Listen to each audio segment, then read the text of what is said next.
to share it over to the self promo.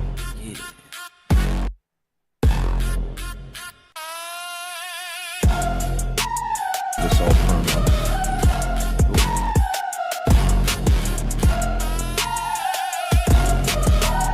The self promo.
Hey there. So now that we can hear audio playing through this, welcome to News Dive. So we are here today to cover a variety of topics from local and national level.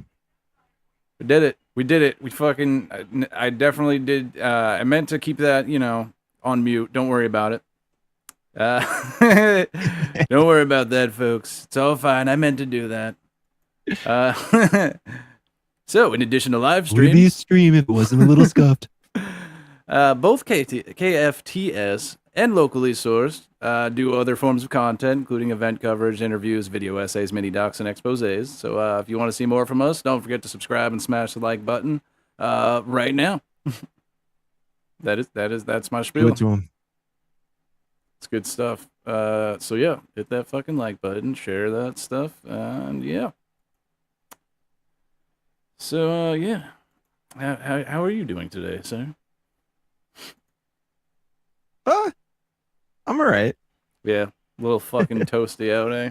It's been kind of a fucky week, but it's all good, dude. We'll I fucking feel that. I mean, this is the United States, so like, what week isn't a little bit, Yeah, that is true. Sideways, pear-shaped. Well, you know what? Let's news dive right into some local stuff here. What do we got first? Go for it, man. What do we got? GOP governor's staffer has total meltdown as reporter asks question on Trump. GOP governor being Kelly Ayotte. Let's hear what's going on. Governor, Democrat activist here in the state of New Hampshire. Governor, Colin, no. We want to take questions from Governor, Democrat activist Josh. You have a question? Donald Trump Josh, in go ahead. 2024, and Colin, so I'm curious if you're a Democrat activist. You're not an actual reporter. I'm curious if you're standing by his record in 2024 as you're running for re-election. Oh, is that the dude from Granite Post that they're calling not a real reporter? Yeah, that's Colin. That's a Democrat. So shout out to Colin. Colin's a buddy, and he is indeed actually a reporter. That's horseshit. That's Democrat activist reporter, maybe. That damn guy. I love it. It's like everyone that's evolved so much. Yeah, that's crazy. To the point where it's essentially that if you have any opinion that isn't like completely capitulatory to conservative interests, then you are fake news and exactly just Democrat activist. Like, I don't know. Look, I don't know what to do with this, because it's just this is what happens when your brain is literally broken and you everything in your life is politicized in a way that makes you just hate everybody. I for the record, I want that motherfucker to have healthcare. Right. Like, and that's the thing. I'm sorry, dude. I like just kicking and screaming. I'll drag that asshole to his single payer healthcare. We want good stuff for everyone. Yeah. God damn it. Whether you like it or not. I want you to have healthcare and I want you to have healthcare. I want you to have a home. I want you to you can say I hate you all you want. You can say we're awful and we're turning the frogs gay, but I want you to have the health insurance and a home. Yeah, and we're turning them all. We're turning them all this month, dude. It's like we're going all out for Pride Month this year. Turning all the frogs gay, you know what I'm saying? Yeah, let's listen to this whole thing. Maybe let's see if you can get the entire question out. Here in the state of New Hampshire. Governor, Colin, no. We want to take questions from Democrat activist Josh. You have a question? Donald Trump Josh, in go ahead. 2024, and Colin, so I'm curious if you're a Democrat activist. You're not an actual reporter. I'm curious if you're standing by his record in 2024 as you're running for re-election. Hey, Colin, listen. And I am wondering if you would stand with him if he came to campaign here this year. Thanks for the question. Josh, thank you, Colin. Question? I'm standing with the people of New Hampshire, and I look forward to continuing to do that. When you say strengthen the New Hampshire event, what does that mean? Oh my god. First off, but before I get into it, I love how Josh Rogers is just standing there like, this guy's a reporter. I'm gonna let him ask his question. Like, we don't agree. It's fine. He's doing his job. Right. I'm not gonna cut him off. Like they're giving Josh Mm. Rogers 100% of an opportunity to be a total fucking douche. Right. And Josh is like, nah. Yeah. Not gonna do that. It's like, I'm gonna let this play out. But yeah, exactly. Like, I think Josh probably understands that it's hilarious and they're making themselves look really stupid. Yeah. But what I think is fascinating is the I stand with the people of New Hampshire. Oh, do you? Right. Because I'm pretty sure you don't stand with me. Like the blanket statement that she's making is absurd on its face. It's so generic. It's like, tell me that your words mean nothing without telling me that your words mean nothing. It's fucking useless. She's such a useless governor, dude. Oh my god. She's awful. She just whatever. Yeah, pretty much. But yeah, let's move on from our current governor and check out, we got some people, filing for their respective races here. What do we got? What do we got first? We got Paige Boschman, files candidacy for Congress in NH02, challenging Maggie Goodlander. Let's see how WMUR covers this one. This isn't about me. This is about the people. Paige Boschman marched into the Secretary of State's office to get on the ballot in the 2nd Congressional District and give Democrats a choice in the September primary. I am a working person. And thank you for that, for giving us a choice, because, like, the opponent, no thanks. Not at all. No thank you. Right. Oh, doesn't want to play. Yeah, Maggie Goodlander's like, oh, I love the Constitution so much. The Constitution is so amazing. Like, then like fucking why? stand up for it, jackass. Like, what are you doing? Like, there's she did an interview with podcast called New Hampshire Has Issues, and she's at one point she like, I did like a little video on this. At one point she says like, let me look up her stuff too. Something along the lines of like we invented democracy, and I was like, no, I'm pretty sure that was developed in Greece. Like, I'm pretty sure the first democracy dude, we made it. was not the United States of America. Like, just she's categorically incorrect. So that's like, I mean, she used to work for John McCain. Like, yeah, the that's American wild. exceptionalism with her is on another level. And so I just, she comes from very, very wealthy stock. Her family owns part of the Red Sox. Like, I don't care. I don't care. Like, it's worthless. They say this in the clips, but they all voted for the Lake and Riley Act, which it's absolutely ridiculous. Created all of the context for ICE raids. Literally, to be able to, just literally, you can make a phone call saying, I suspect this person of doing a crime, and I suspect that they're, here illegally. So therefore, you can just call and get them picked up. So that's what that act did. That's super great. Yeah. I mean, it's just, I don't know what to say about it, because like, I feel like anybody that watches our content is going to be like on the level, you know what I mean?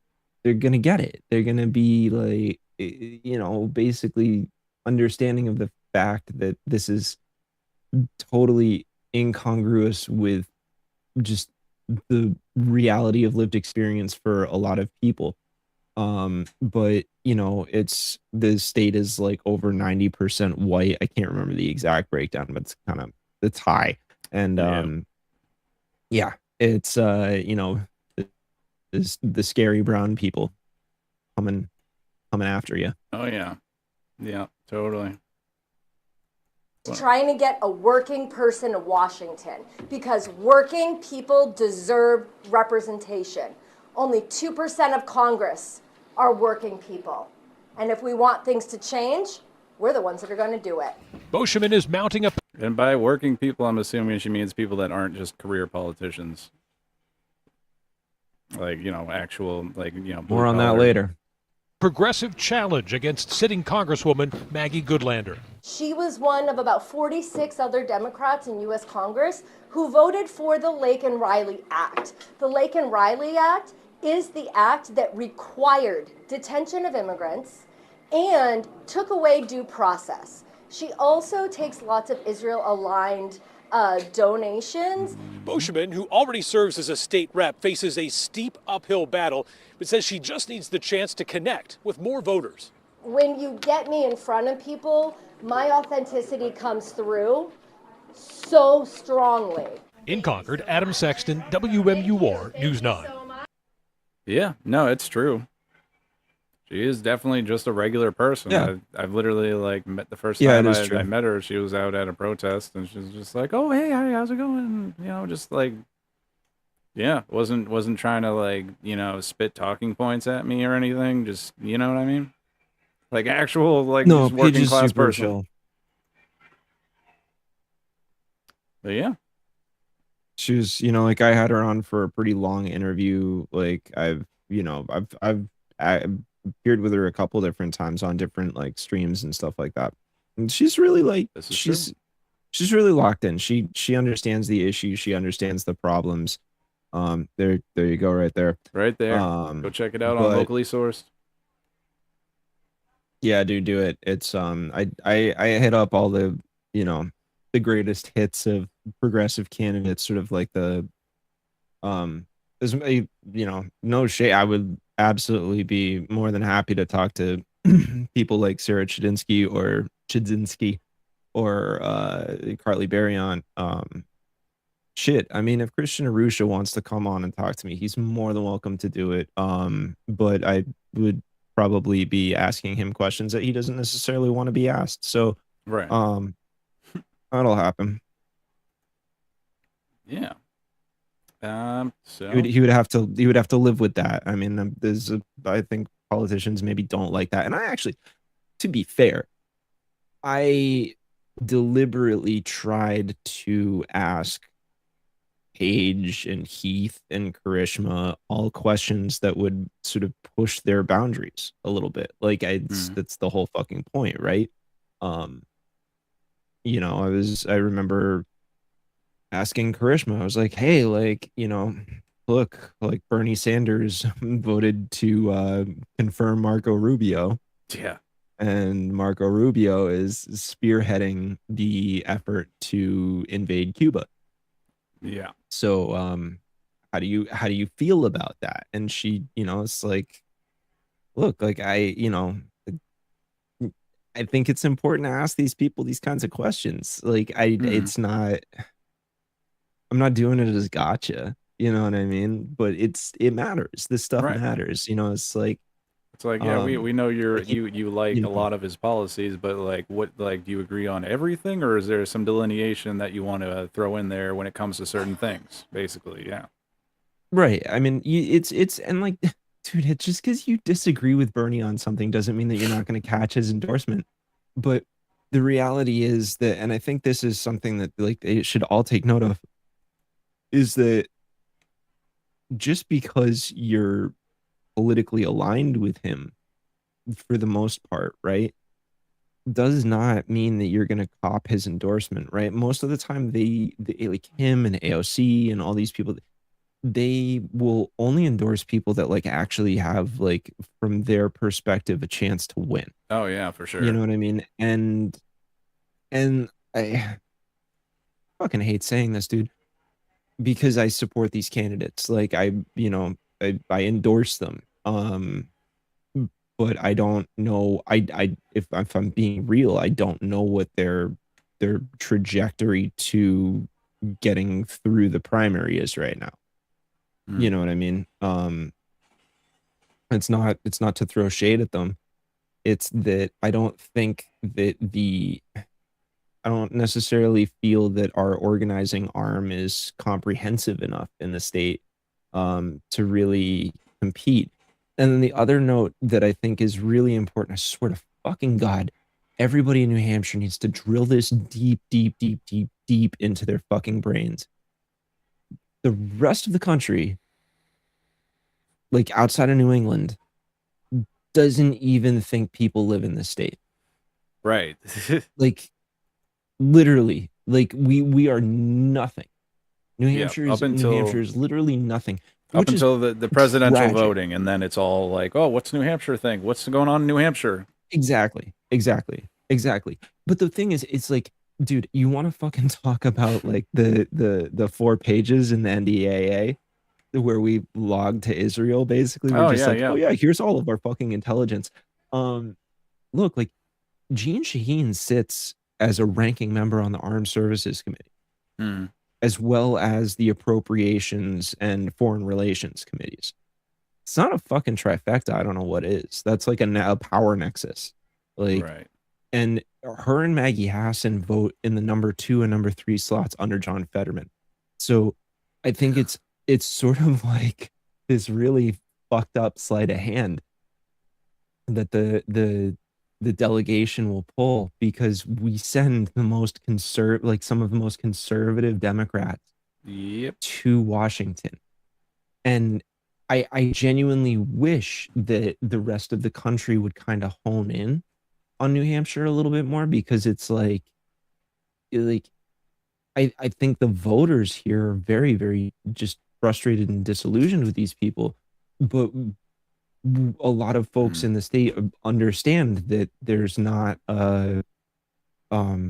especially the less politically aligned people, like people that get inside the political bubble will be like, oh man, yeah, we're really like, this is a big deal and blah, blah, blah, blah. And you get really myopic about just the general direction of elections and stuff like that. And you're like, oh, we really need to get all this, this national momentum to come to New Hampshire, and we can't do it. And we can't figure out why we can't do it. So it's like, yeah, it's because nobody fucking knows we exist, dude.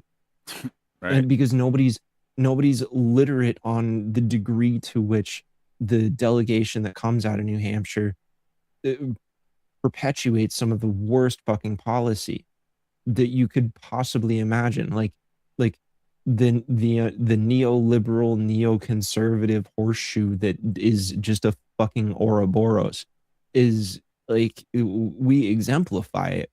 And there's people are so like dispassionate about trying to articulate these aspects of things to folks. And I think, like, I genuinely hope that, sort of like more decentralized organization movements and groups, like what you find through like a lot of the mutual aid funds like NHMARF and NHCWO, and like I and then just NH Talk as a thing. It's like I really want to see those things grow and get more power, have more visibility in the state, because I think that's, like that kind of thing is really gonna help. We need Right. I'd like Well, to see rights and democracy have even more leverage than they already do. You know what I mean? Like we need there's a people lot to of different. understand that there is a difference between a Pappas and like a Karishma. Like, just because they like both list like progressive like sounding points on their site, there's a huge difference between someone who is a Zionist versus someone who's not. Just like it's Right. There's like Exactly. there's vast differences in things like voting on the Lake and Riley Act, and the like War Powers Resolution. Like, it's always just like an automatic thing. No one ever like wants to challenge it. It's just like we need people to start like thinking about these issues a whole lot more, instead of just like, oh, who do I Right. think is the like whatever the Democrat that has a chance at winning. Like if everyone is like, it's like what do you base that on? Is it like the amount of media coverage that they're getting? Is it that that WMUR says like this is the presumptive nominee for this group and that group? Like, we need to fucking get beyond that and just actually pay attention to all this, and like the issues that actually matter, that like they don't like to bring up. Yeah. Well, and look, like there's a certain reality of the fact that like dude, even the most progressive people in the fucking state will tell you that like money is what makes it all happen, right? Like everybody's worried about like you and I mean, and that's not even just New Hampshire, that's just writ large. Like if you run out of money, you basically lose your ability to fucking do anything. And I always try to tell people, I'm like, look, if you're aware of policy, you're aware of what you need to happen, right? Like you're in a sense inoculated from the spend. You know what I mean? Because you've made your choice on ideological lines. So like nobody has to buy your vote. You know what I mean? Nobody has to pay to put their name in front of your face to make you more aware of it. Like if you're just a fucking fully functioning, engaged citizen that looks up what you know, like if you give a shit about stuff, you should probably look at what's happening in your zone and then take action directly related to that. And that beats out a lot of the big spend stuff, right? Because I think as long as everybody keeps leaning into the like money is the power thing, then it reaffirms itself on the one hand, but it's also that's like fucking dehumanizing. You know what I mean? Like in the sense that you know, like I remember I went and I got footage from the No Kings rally that happened in Concord. The last time there was a No Kings rally. I went out to Concord and I did it. And I remember seeing a like LED screen vehicle just driving in circles around around town, and it was like a Christian Arusha billboard. And I'm like, how do you think, Christian, that all of these people here are not engaged enough to understand who their candidates are? But then I follow that up with, I'm like, well, no, maybe he's got a point. Maybe people are just fucking mad and they don't like reading all of the bad things in the news about, you know, whatever dumb bullshit Trump just did, or, you know, like the children being thrown into concentration camps, or, you know, like there's like all this horrible stuff. And people's reaction, their emotional reaction in their fucking lizard brain is so disconnected from their ability to like actually take a meaningful look at policy and understand how things operate. Everybody just wants their fucking world spoon fed to them. Even the most progressive activist people want that. And I think that's tragic. I think it shows a real lack of understanding and desire to grow, right? Like I'm poor as shit, dude. Like that's just the reality of it. I have like no fucking money to my name ever. And I hear that. Yeah. Somehow I still managed to find the time to become literate, not just in current events that are happening on the day to day, but also being able to look back in history and like read books and shit that tells me about like not just movements in this country, but movements in the world, things that are obscure. And you don't have to have a fucking poli-sci degree to be able to engage with this stuff. You don't have to have a sociology degree. You don't have to have a history degree. You just have to fucking pay attention, and you have to be willing to engage in critical thinking and wean yourself off of just like liberal identity politics bullshit. That's what you have to do. You have to deprogram your fucking reactionary mind. And I really like to see more people on the left actually do this shit instead of just like talking the talk and refusing to walk the walk. Sorry, that's my fucking rant. Yeah, no, for sure. All right, let's see here. So we got Karishma Manzoor filing for candidacy of the U.S. Senate. Let's see what they have to say here. Karishma Manzoor filed her campaign for U.S. Senate Friday afternoon, saying she offers an alternative to candidates with bigger fundraising numbers. We're going to beat a very corrupt Democrat named Chris Pappas, because who better to beat a corrupt Democrat than an anti-corruption candidate? Yes!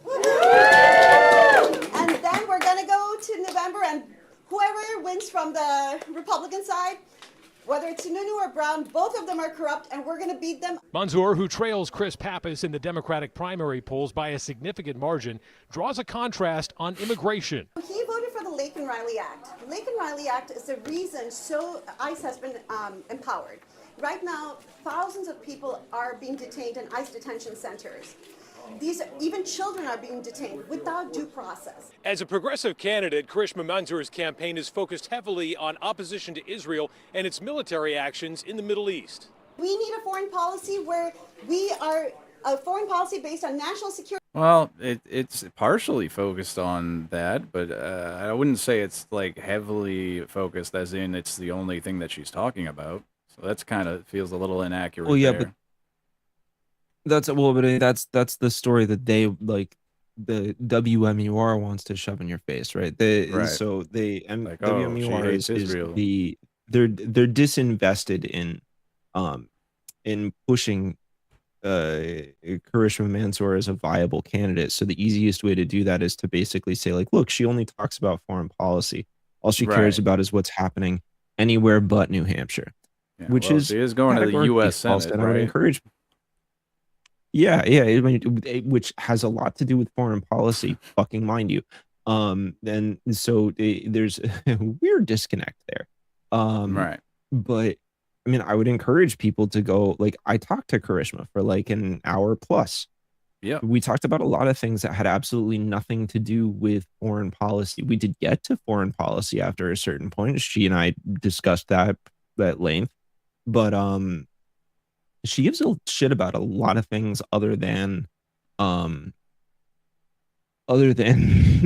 foreign policy. I mean, For sure. I remember Like getting like, people at a health care is a separate point in huge time, thing I- for her. She's literally a doctor. Like they don't bring any of that up though, huh? right. Yeah, no, she's a massive advocate for Medicare for all. Huge advocate for Medicare for all. I remember when I was talking to her, actually, a separate occasion, I was in a chat. She was doing a Q&A on something, and I was like, "Hey, Karishma, like, what's your stance on prediction markets?" And she was like, "It's a prediction market. I don't know what that is." Like, and I was like, "You should, Like, if you're worried about the economy Yeah. and the well-being of young people in the current job market, you should probably know more about prediction markets." For Like, sure. I honestly had the same conversation with Paige Boschman.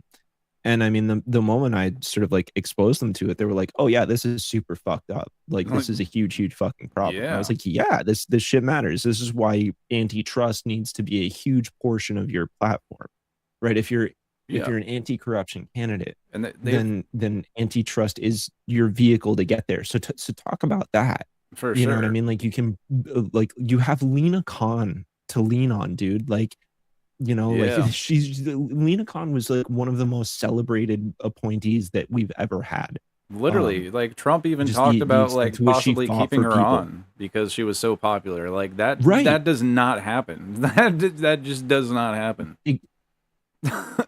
Exactly. I think JD Vance was like, "Yeah, I actually kind of like Lena Khan." You Yeah. know what I mean? It was like she was doing more to fuck up like corrupt monopolies than anybody else. Yep. Dude, she All these fucking company she went after mergers. Xbox. She went after Microsoft for fucking Oh, yeah. jibbing people on their fucking Microtransactions. Xbox Live subscriptions.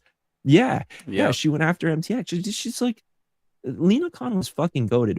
So look, like, I understand the impulse for Karishma to say things like, "Well, we're going after corruption," but like, and I get it.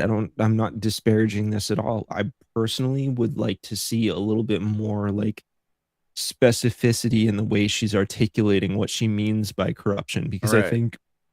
I think voters are smart enough. Like, I genuinely, for all the time that I spend talking about how fucking stupid Americans are, which is true, mind you, I don't think they're so stupid that they don't understand when they're getting like really screwed.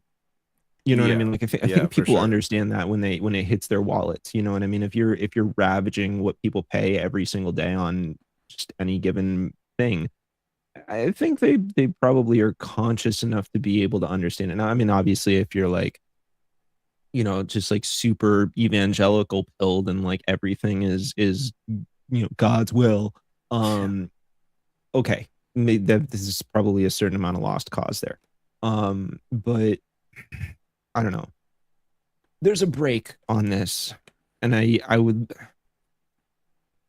would love to see candidates lean less on some of the like hyper rhetorical catchphrases, because I think voters are that's something that I think voters are kind of sick of, right? I mean, especially Yeah. if you're going after Well, like a working class vote, you know what I mean? Like for sure, you can get because more nuanced with them. They're like a lot of capable of people, understanding that. a lot of people just automatically assume that the corruption is built in, and they're like, well, yeah, like you say like the Republicans are corrupt, but Republicans say that you guys are corrupt, so you know, like the definition is just Right. nebulous as fuck. Like it can mean anything. Like Yeah, it just like looks like oh, a you're not stupid voting the snowball way fight. that I want to, you know, on this particular thing, so Yeah, therefore no, that's corrupt. It's like no, that's not what we're talking about. I mean, like taking money from say special specifically what interest you're going groups. after. Yeah. Like when people are Yeah, taking money from name special them. interest groups, then be like, hey, this person's taking money from this special interest group that goes against like the people's interest for sure. Yeah, And that you can is, be more I mean, pointed, and yeah, people will buy it, and then it it makes it is good that harder they're pointing out for APAC and like things as well like that. But you know, there's more than just that. totally. I would love to see them call out the fact that APAC is so fucking toxic that they have to create shell corporations Yeah, like Progressive Women for Congress or whatever. You know, right. like dude, describe the insidious nature of it. Like illustrate to people. Like go into it. I shouldn't. The only place that I hear about this kind of shit is on like lefty podcasts like ours, except with a much larger following. Right. And like that's a problem because those people are already it's like you're kind of preaching to the choir at that point. Mhm. And but the candidates have the ability to like get out in front of this. I think Heath does a really good job with a lot of this stuff. I think that the stuff the flack that Heath caught for saying what he said about like I don't think any state has a right to exist. Like that's fucking Yeah. based. That's super fucking based because that actually shoves the real problem right in everyone's face Mhm. and forces them to have to actually like entertain the thought like, well, what is a state? What does it mean to be a state? What does a state have a pure right to exist in the same way that like an individual has a right to exist, or like a fucking deer or a dog or like you know what I mean? Like Yeah. anything, a Like tree, it's not just like some inherent thing that like like is because like it's a organization, it's a process, it's like an ever changing thing. Like it's not just like, oh, this is here and it will always be here and it's like that's how it is. It's like, yeah, you know. yeah, exactly. Well, it's like yeah, I mean like it's like if you're gonna say a state has a right to exist, then it's like why is nobody fighting for the reinstation of the Soviet Union or the Ottoman Empire? Like Right. what the fuck are we talking about? You know what I mean? Like that's it's a preposterous statement to make. Why Yeah, it like just it isn't it there's it's completely ahistorical to say something like that. So and I would much prefer to see people like pose that ideological challenge to people so they can actually fucking entertain it instead of just having it be like Israel's committing a genocide, which is true, don't get me wrong. They for are sure. 100%. But when you're not creating a clear delineation between the problems, that's how the space for people to get called an anti-Semite just because they disagree with the policy of the Israeli government, right? Like Mhm. that's how that space gets created. And I think it's bad, and I think there's a significant opportunity that the progressive left could seize on here because I think you can not treat the voters with kid gloves all the time. It's doable thing. Yeah, for sure. I mean, and another thing, I just think it's like it's good that there's this NH talk stuff going around now, and like everyone's you know talking about all these issues like openly, and it's that like you know that free like you know name recognition thing without having to go out and buy ads and get in bed with donors for you Yep. know the money, and that's what's gonna like help raise these people's profile. Like if you actually like believe in Yeah, these people, absolutely. like you know, put something out like, hey, I believe this person is gonna do what they say they're gonna do. You know, like you know, Yeah, go and I mean, check them and out. look, like I have it on pretty good authority that there was a meeting between some people that are directly associated with NH Talk and Cindy Warmington. And, one of the bigger takeaways that I sort of was able to glean from what I know about that situation is that they understand. When I say they, I mean like more political establishment. They understand the like a social media movement like NH Talk is a serious threat to their ability to be successful.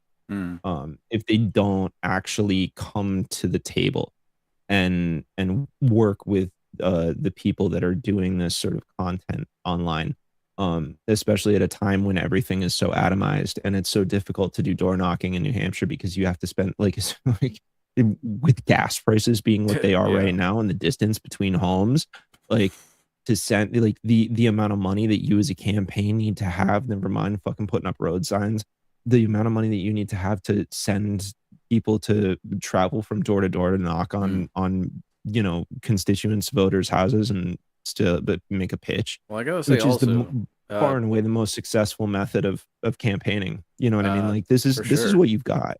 Another good thing that we have going for us now too is progressive victory. Like they're actually Yeah. getting together like quite a bit of people to go out and do stuff like that. The door knocking and canvassing and everything. Right. So that's like another plus Yeah. right there.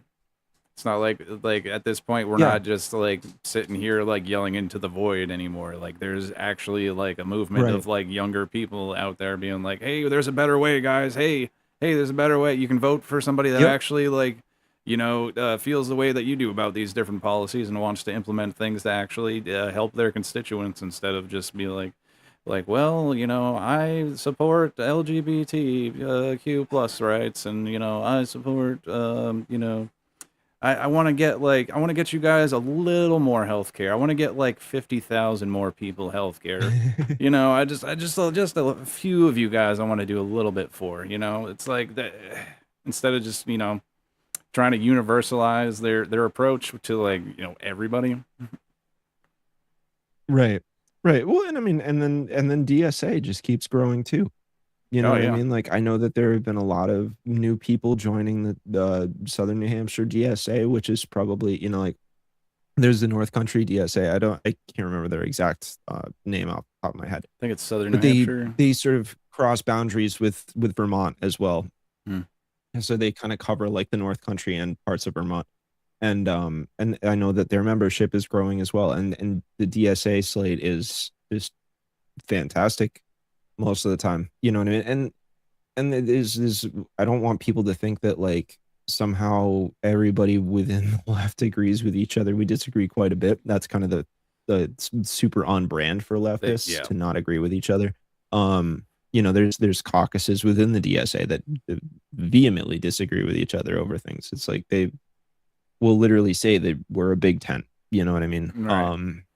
So it's you gotta understand these, like there's a space for you to fit in within a lot of these organizations. You don't have to be a fucking radical Stalinist to fucking do this stuff. Radical You know what I left mean? lunatic.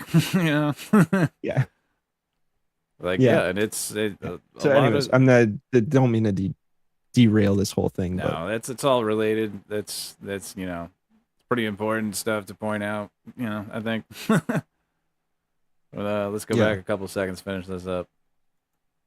yeah, let's do it. Without due process. As a progressive candidate, Karishma Manzoor's campaign is focused heavily on opposition to Israel and its military actions in. As a progressive candidate, so what they're doing is tying the anti-Israel sentiment to all progressives and hoping that tanks them is what I'm hearing from them here. From Adam Sexton over here. Yeah. Manzoor's campaign is focused heavily on opposition to Israel and its military actions in the Middle East. We need a foreign policy where we That's so non-specific too. I'm sorry. Like it's military actions in the Middle East. Like what? Yeah, when you pose something that's so nebulous like that, it's like, oh yeah, who gives a shit? That's over in the Middle East. Like who cares what Israel's doing? That's not us. It's like, but no, it is. It is us actually. It is us. It is 100% us though, because Sig Sauer back in April made their first delivery of, I think it's the XM5 Yeah, it's I'd like have to literally double check. specifically us. Like, it's another thing is Pappas is like about, you know, it's like you want to keep our manufacturing of the weapons strong here, that, you know, in the Portsmouth Naval Shipyard and this and that. It's like, great, cool. Like that's so helpful, dude. That's Yeah. great. Yeah, it's the XM5. The Sig Sauer caught like a huge contract to deliver. They're doing like they're replacing the M4, like the for Damn. military handling, like for the military weapons. And yeah, it's I guess it's the maybe it's the XM7, but either way. Yeah, they just back in April, they just had their first delivery to the US military. So that's like that's gonna be that's weapons, right? That they Yep. are going to the international effort to fucking murder random people in other Yeah. countries. They're busy Spartan shielding out there. It's yeah, and you know, and they'll come back, and I mean, like, Pappas says this at some point or another. He's like, "Oh yeah, well, you know, this is great for the Portsmouth Naval Shipyard. You know, we signed these NDAAs, and it's really good for the Portsmouth Naval Shipyard, and which is in my district." And like, look, dude, Yeah. like, you're talking about jobs like the factory workers for places like SYG or BAE L3 Harris. If you're an assembly person, you're making like $53K a year, and that's like over $35,000 less than the median income of the state. So like, how fucking great is it actually? Right. For New Hampshire residents when the property taxes are going up through the fucking roof, when gas is $4.20 some odd bullshit a gallon, when groceries are insane and you can't fucking feed yourself for 3 days without spending $75 fucking dollars. Right. Like, I'm sorry, I don't, I like, just, this just doesn't track. So like, oh, it's great for jobs. It's great for whose jobs? Whose Right. fucking pockets? Who Like, gives a shit? Are we Fuck you. doing any sort of Like- like growth here in jobs that, like, you know, doesn't have to do with the military industrial complex? Like, is it, you don't think there's like some better way to build up, you know, yeah, like revenue for the state besides like military contracts? Like, we can't like do anything for like working class people here, like like incentive for investing into like actual community like projects, and you know, nothing like that. Right. Like, Right. Our foreign policy based And on there's no- national yeah. No, sorry. What? No, keep running it. Don't, security and no, national it's interests and not not the a whims of a useful foreign thought. genocidal government. Who agrees? Yes. In Concord, Adam Sexton, WMUR News 9. Yep. Yep. So that's our stuff. Go check out our website. You can check out the priorities here. Good evening, everybody. I'm Seth Well, Meyers. I This guess is Seth Late Night. Meyers Hope you're wants to doing talk. well. And All right. None of that. Get out of here. Seth just wants to fucking pop off. Good evening. Well, he is from New Hampshire, so maybe he thought he was part of the thing. I just gotta say, like, is just having like a permanent half slur just a New Hampshire thing? Just like growing up around alcoholics, do you think that's like the New Hampshire accent? Like how people think of like the Boston accent or whatever? Like, hey, fucking the car keys guy. I think like New Hampshire's true accent is just being like, hey, fucking guys, how you doing? Like, Look, I'm Like, known you know to what I get a little mean? lazy with my fucking articulation sometimes myself. It's not, we're not, you know, every once in a while the R does drop. yeah, It just happens like that sometimes, man. yeah. See, so what we got here? Fix the housing crisis. That's the second thing on here. They didn't say anything about that. Ban big money in politics. Overturning Citizens United. That's a pretty good thing. Banning corporate PACs and dark monies and super PACs. That's like a lofty thing to try to do right there. But you know, I appreciate any sort of like efforts like towards that. You know. Ban former members of Congress for lofty, I guess. lobbying for 5 years. Like that's a huge thing right there. Like the revolving door of politician to like lobbyist fucking pipeline. It's like these people will Yeah, take that would money. be money. These people will take money So when from. people say when people say that they're like, oh well, I think it's like, oh, overturning Citizens United is so hard, blah blah blah blah blah. I'm like, yeah, sure, overturning Citizens United might be a little bit hard because of a fucking court case, but you know what you can do? You can write legislation. Right. You can just literally write a fucking bill and you can pitch it to people and you can sell that to fucking the House and the Senate, and then you can pass it through to a supportive president that will then sign that bill into law, and then it doesn't fucking matter one bit what the Supreme Court thinks.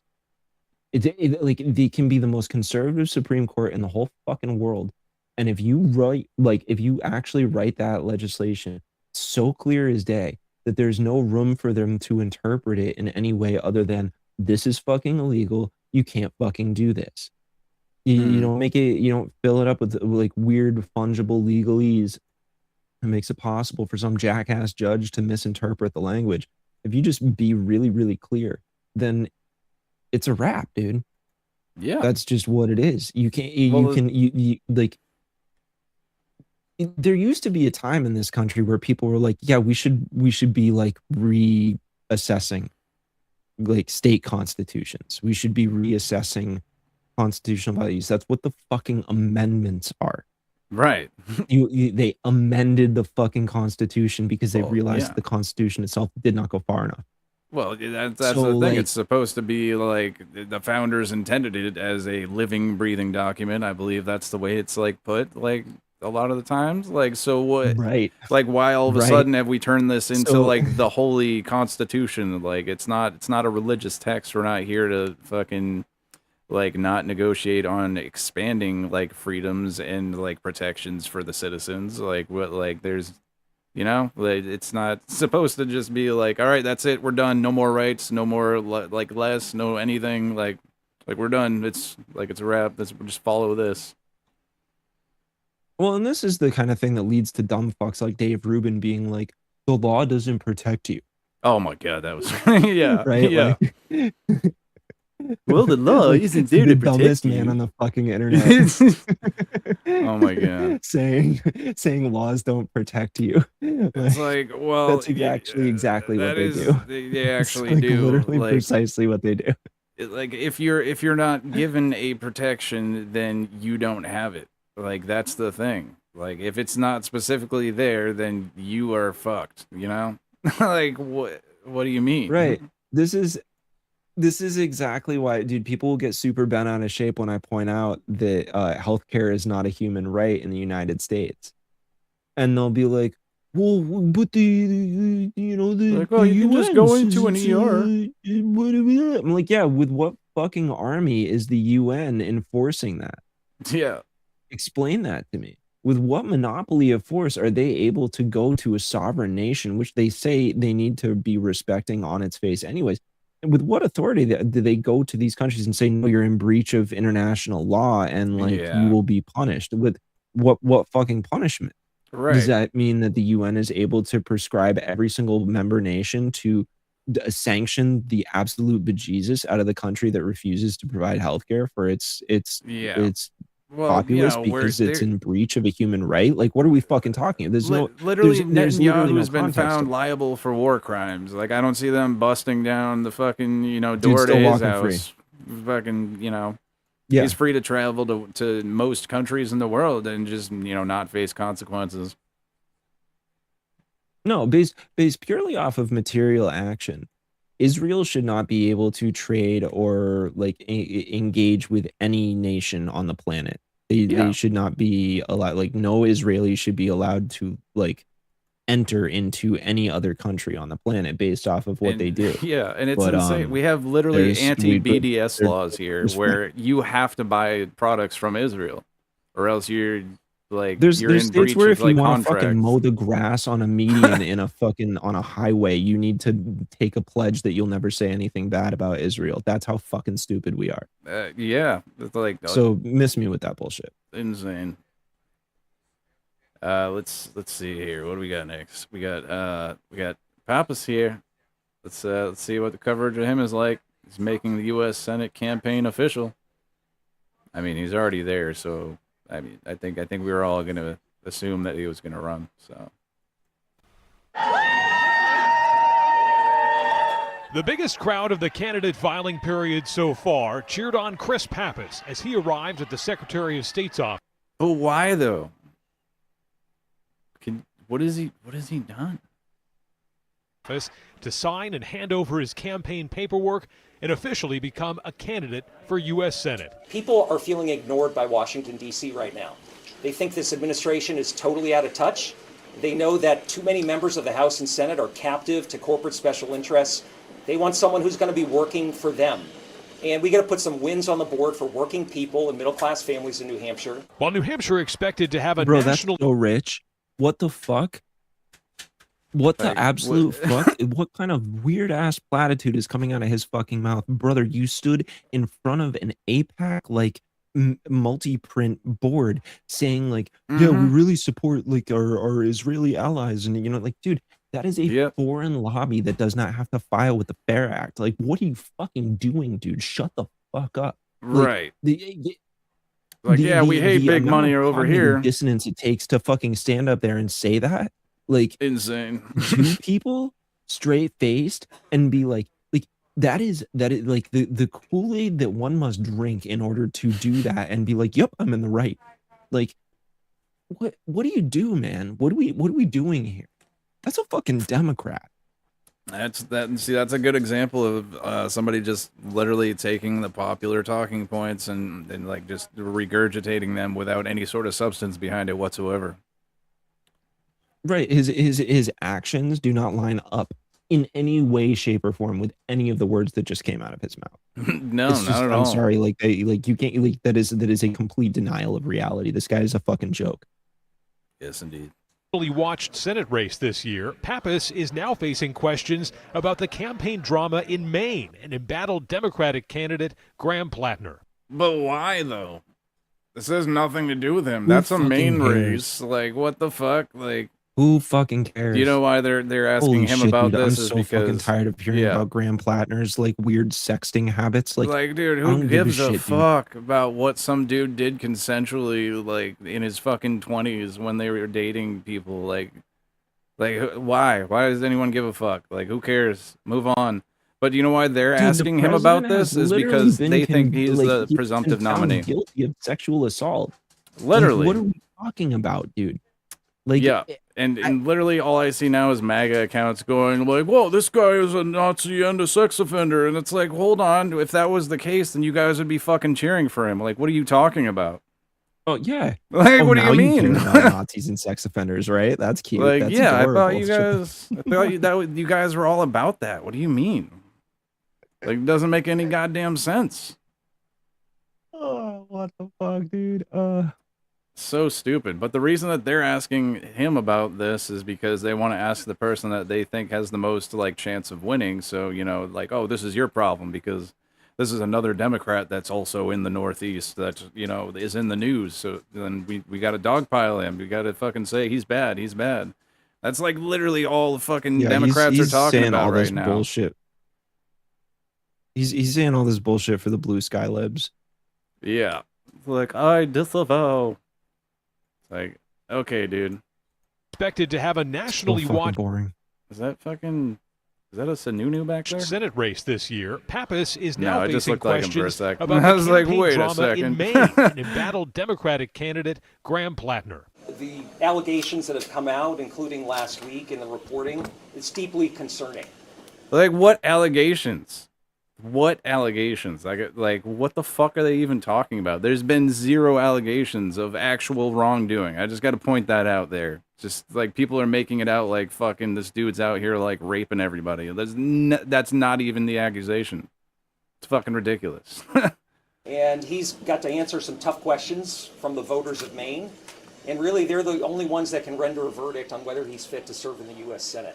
Yeah, that part's correct. And they have already chosen an interview after interview of the people of Maine. They're like, we're not buying this shit, dude.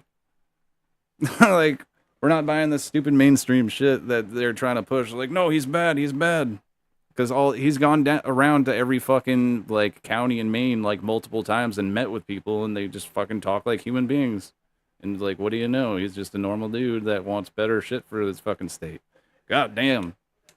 While competitive primaries won't be settled here until September, Pappas is already focusing on John E. Sununu as his potential opponent. He's running under the banner of there it Donald is. Trump. Like, I already won. And when I talk to voters around New Hampshire, Trump's policies are incredibly unpopular. In Concord, Adam Sexton, WMUR News 9.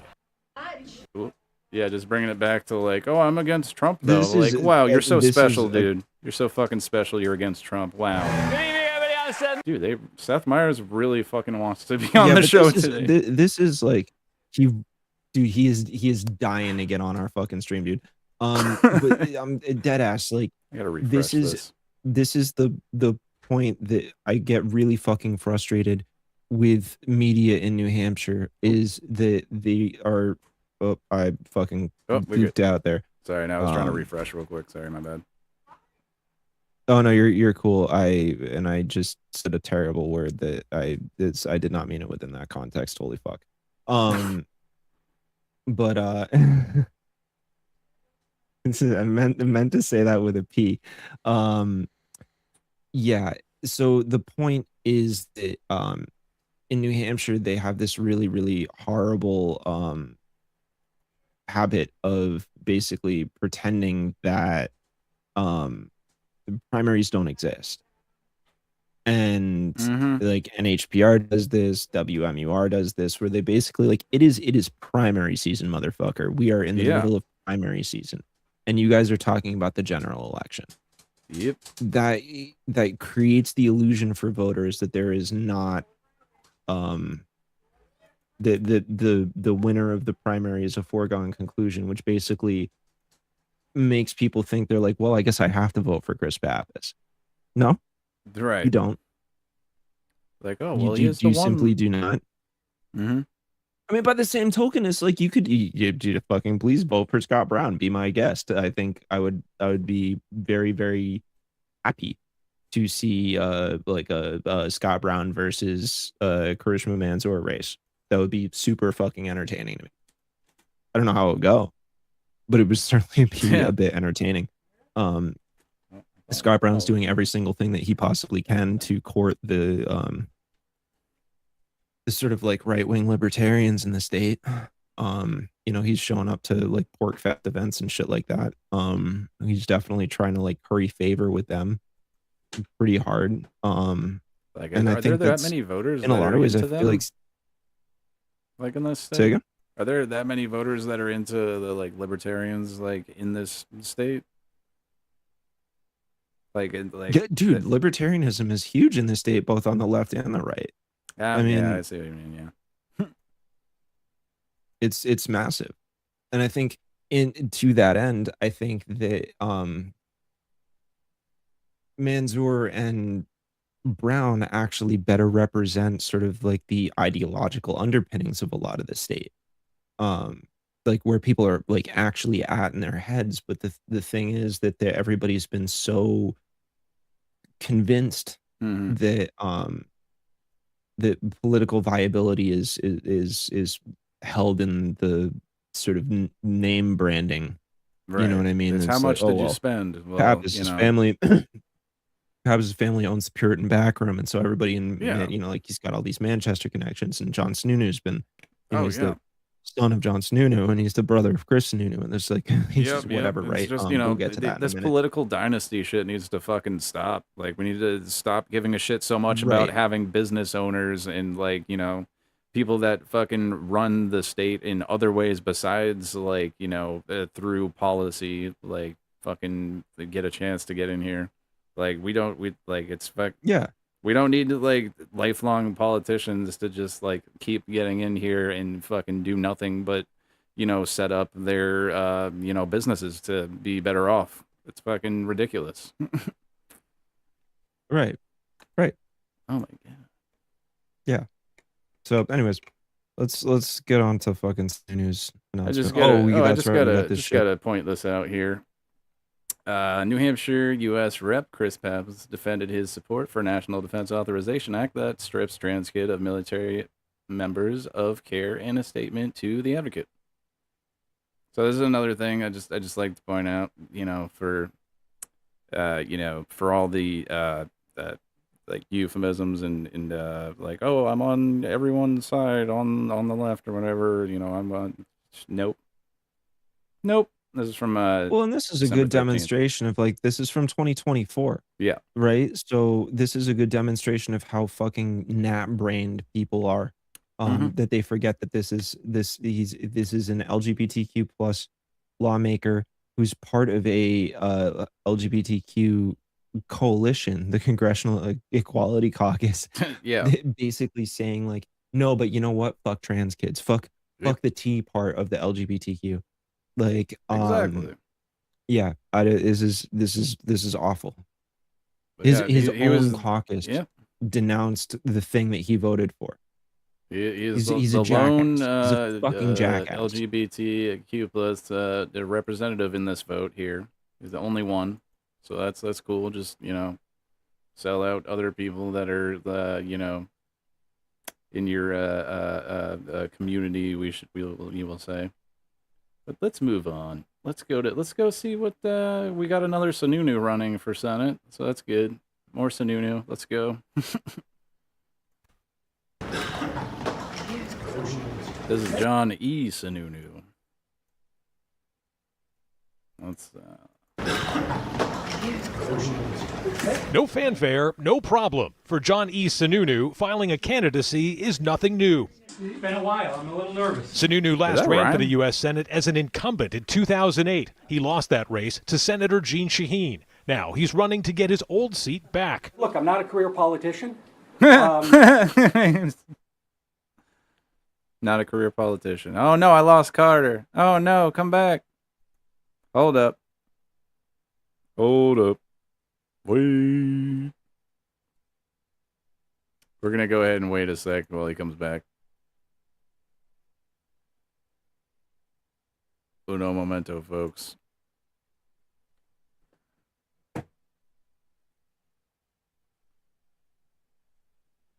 So yeah. How about all that, eh? It's probably a what was I gonna say? Probably a issue with power, you know, because it's hot as shit out. Maybe a little switch done. What am I trying to say? I don't know. It's too hot for this shit. Just give us a moment.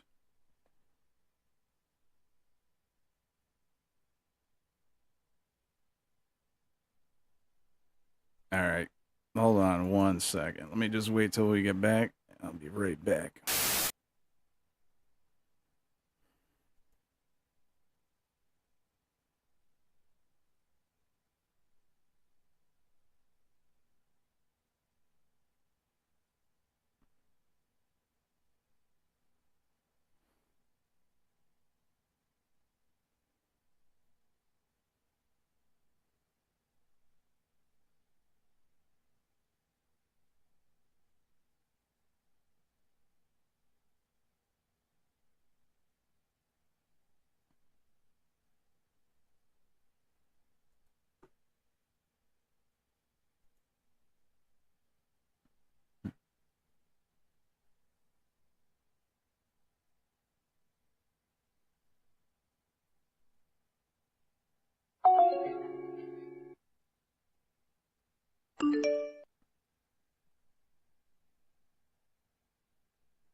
I'm back, bro. Ah. Sorry about that. My internet got Hey. disconnected. Excellent. We made it. We're good. We're all back. Sweet. Was it oh. Oh no. Oh no. Did I speak too soon? I'm all hooked. Hopefully this works. Sorry about that. Yeah, that's all good. Let me bring this back up here. All right, yeah. It's the fucking this heat out It's here all is good. melting the wires and shit, man. The internet's melting out here, dude. Yeah, dude, it's not going great. Not very good. So it's Dying right now. I am so hot. I'm a little nervous. fuck. Yes, where were we here? Oh Okay. yes. Yeah, Oh, let's yes, get back John. to Sununu. Let's get back to Sununu this last ran. Whoa. So no. Is nothing new. It's been a while. I'm a little nervous. Sununu last ran for the U.S. Senate as an incumbent in 2008. He lost that race to Senator Jeanne Shaheen. Now he's running to get his old seat back. Look, I'm not a career politician. Why? Yes, as I was saying before. Yeah. He It's a literally, joke. he literally That's just fucking- said that's how the- he like when he was like previously like the like in the Senate. So what the fuck is he talking about? So like just because he ran No, and this lost. was before he was in the Senate. He served from 1997 to 2003 in the House of Representatives, and then in the Senate from 2003 to 2009.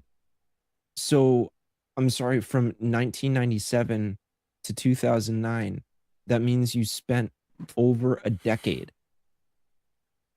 in Washington. Yeah. Tell me you're not a fucking career politician, dumbass. What do you talk? I don't understand how these people can just like lie like this Right.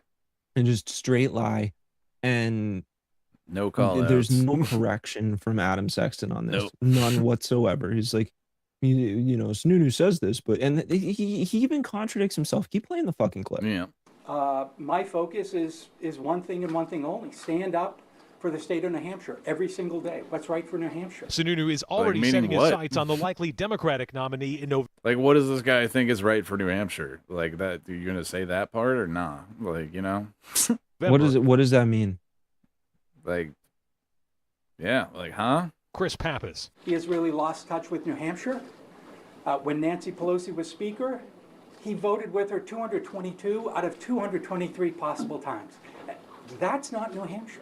Sununu is Like, these people keep talking about New Hampshire as if it's like a person. Like, yeah, I know New Hampshire. What are you talking about? Like, yeah, fucking the old buddy of mine, you know, New Hampshire over there. It's like, what the fuck are you talking about, Do you sir? ever talk to people from New Hampshire? Do you like? Like, is there you're- any you're concept wealthy of understanding fucking- that we're not monolithic? Like, this dude's a wealthy ass, like, a business owner from a political dynasty of people here. Like, what the fuck? Like, how the hell would you know what the average person in New Hampshire fucking thinks? Like, what do you mean? Like, they don't talk to, like, He has regular no fucking people. concept. a central figure in a family political dynasty that stretches back decades. But he rejects the idea that his famous last name will be a decisive factor for most voters. When my father first ran for office, I hope that's the case. people said, you can't get elected in New Hampshire with the name Sununu. It's too weird a name. And then when I first ran, people said it was an unfair advantage. Look, you run on your record, you run on your vision, and the things you hope to achieve. In Concord, Adam Sexton. Okay, you gonna tell us about those things, or are you just gonna like this just goes back to the whole thing, like the pundits, like, you know, everyone wants to have a conversation about having a conversation about having a conversation. It's like, get to the fucking point. Like, what do you mean, dude? Right. No, it doesn't make any sense. I would, you know, like, look, it's something that I think would be fucking fascinating, right? Is that Sununu actually voted against, or well, at least vocally opposed restrictions on travel and trade with Cuba, and was one of only two Republicans that was in favor of terminating funds for a broadcast station that put out anti-Castro programming, right? Super fascinating stuff, right? It's like, dude, that's like our big enemy, right? The big enemy, Cuba. Oh yeah, big scary Cuba. Oh, big scary. You know, the place that has blackouts and dead babies in their fucking hospitals because of how hard we've sanctioned the fucking absolute shit out of them. So it would be fascinating to me is if if he gets into, let's hypothetically say Sununu ends up taking that seat, right? He beats whoever, he gets through his primary. He beats Scott Brown, which is pretty likely. Yeah. And then beats whoever the Democratic nominee is, whatever. And gets to Congress. I wonder what his position on Cuba is going to be then. Because we are kind of trying to like invade, bomb the absolute fuck out of them. Yeah.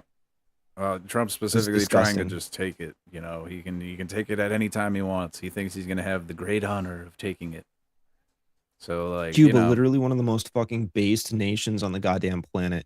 Like, they just send doctors everywhere. They medical max. They're like, we want to save lives.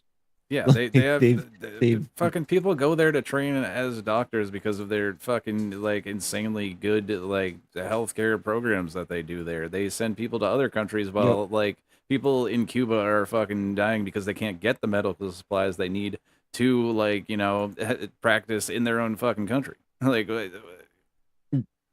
they developed a cure for Alzheimer's. Yeah, and they're not. They didn't sell it to Pfizer. Peer reviewed and tested in Canada. Like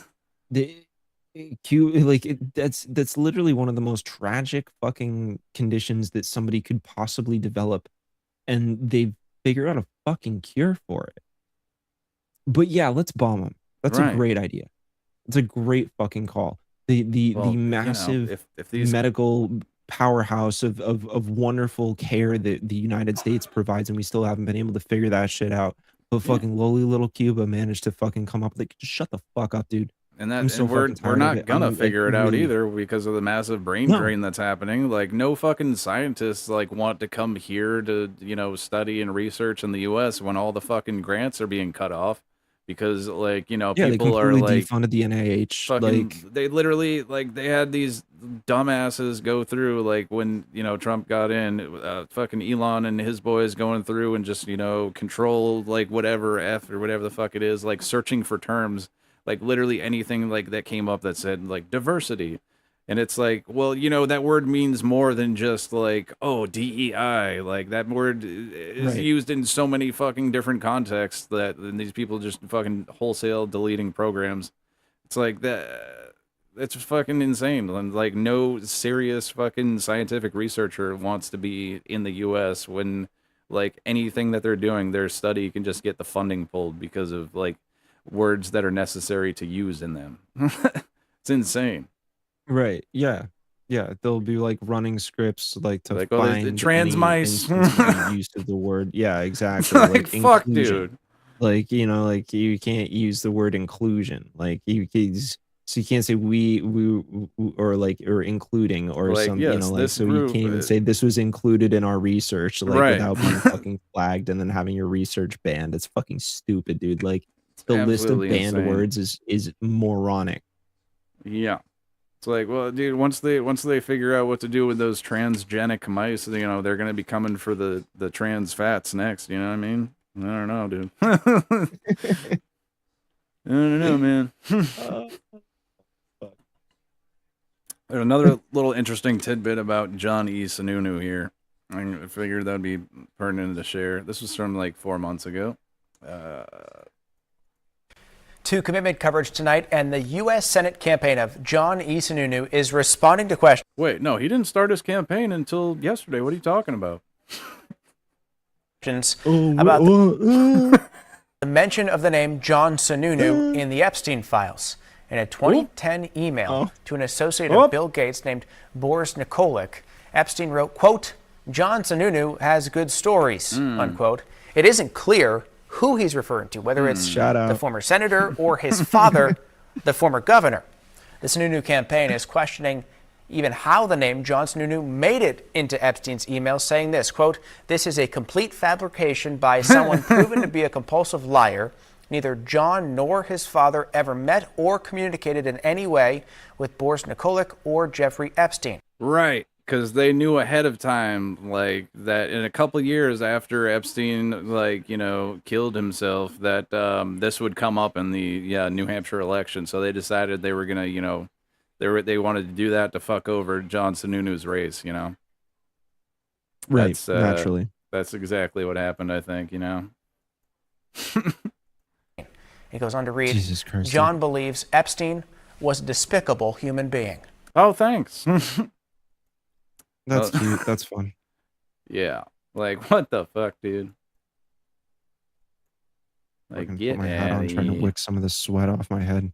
Holy Yeah, it's shit. fucking brutal right now, dude. Oh my god. But yeah, we're gonna get on to some national stuff. Not a whole lot of actual news stories to cover around here. I just figured it'd probably be a good idea to go over, you know, the candidates and what they're kind of representing. Yeah, at least the ones that filed recently. I know Heath is he's gonna be filing Keith is soon. filing tomorrow. Yeah. Oh yeah, it was tomorrow. That is true. Damn. Heath is indeed filing tomorrow. I'm gonna do my Yeah. best to be out there. Actually, Yeah, I wanted to get out I there. can't. too. I can't fucking vote for the guy, but I do want to give him the support. So Yeah, for sure. But let's get on to some national stuff going on. This is actually is not a very big story right now, but it's pretty fucked up. So this is out of, where was this?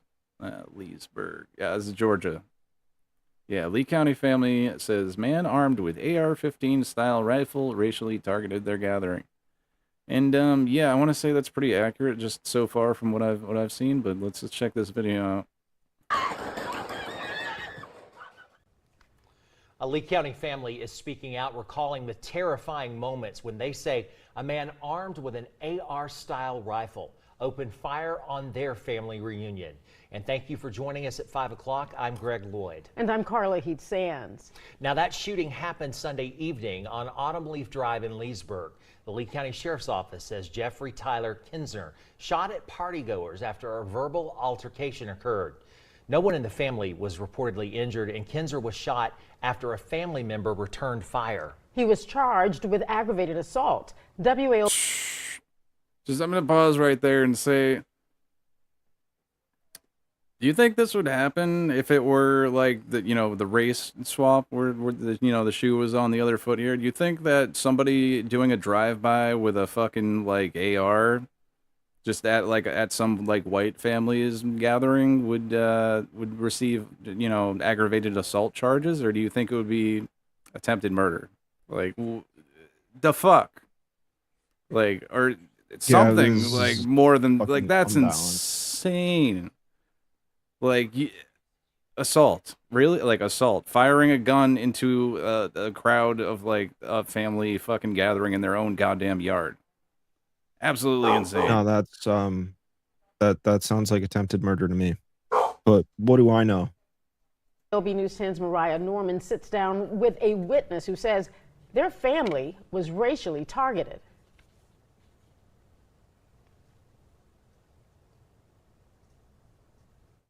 This family says they were celebrating a birthday and spending time together before a man they identify as a neighbor pulled up and opened fire with an AR-style rifle.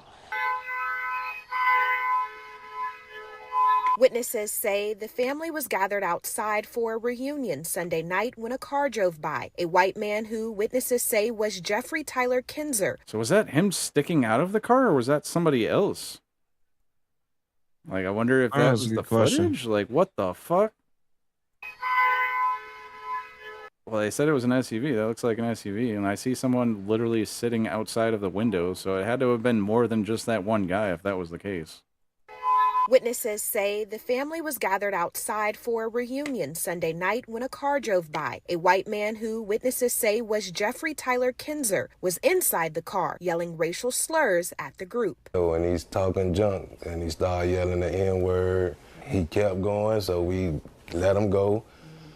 And we were just discussing what just happened, why he tripping. But Green says Kinzer came back, this time wearing armor and carrying a rifle.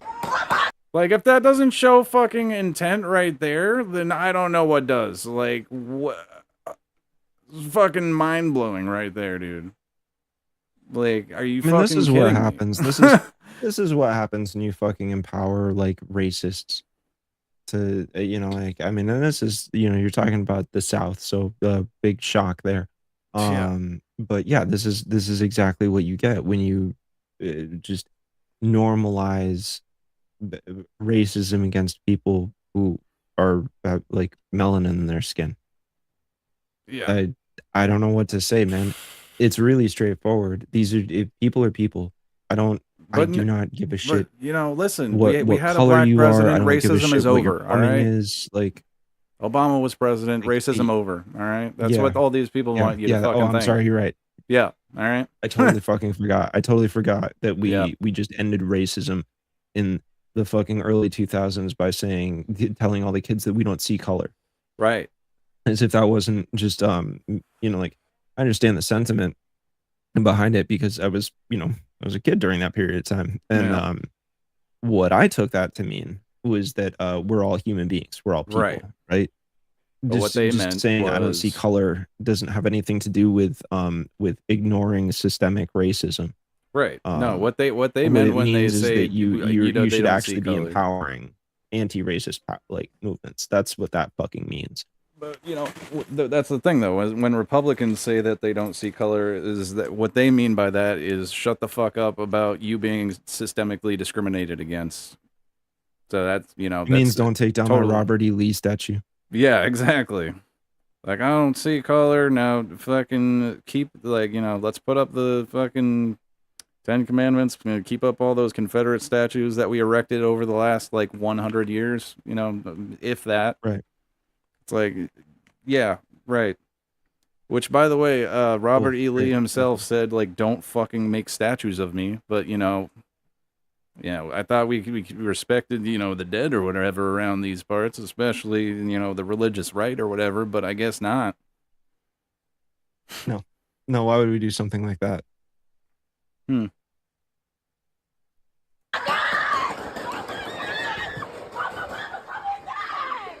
And then that's when everybody started running. He got a gun. All the kids, they was making sure the kids get in the house. And people started taking positions because they seen he had a gun. And I was in the middle of the street. That's when he raised it and fired. Boom.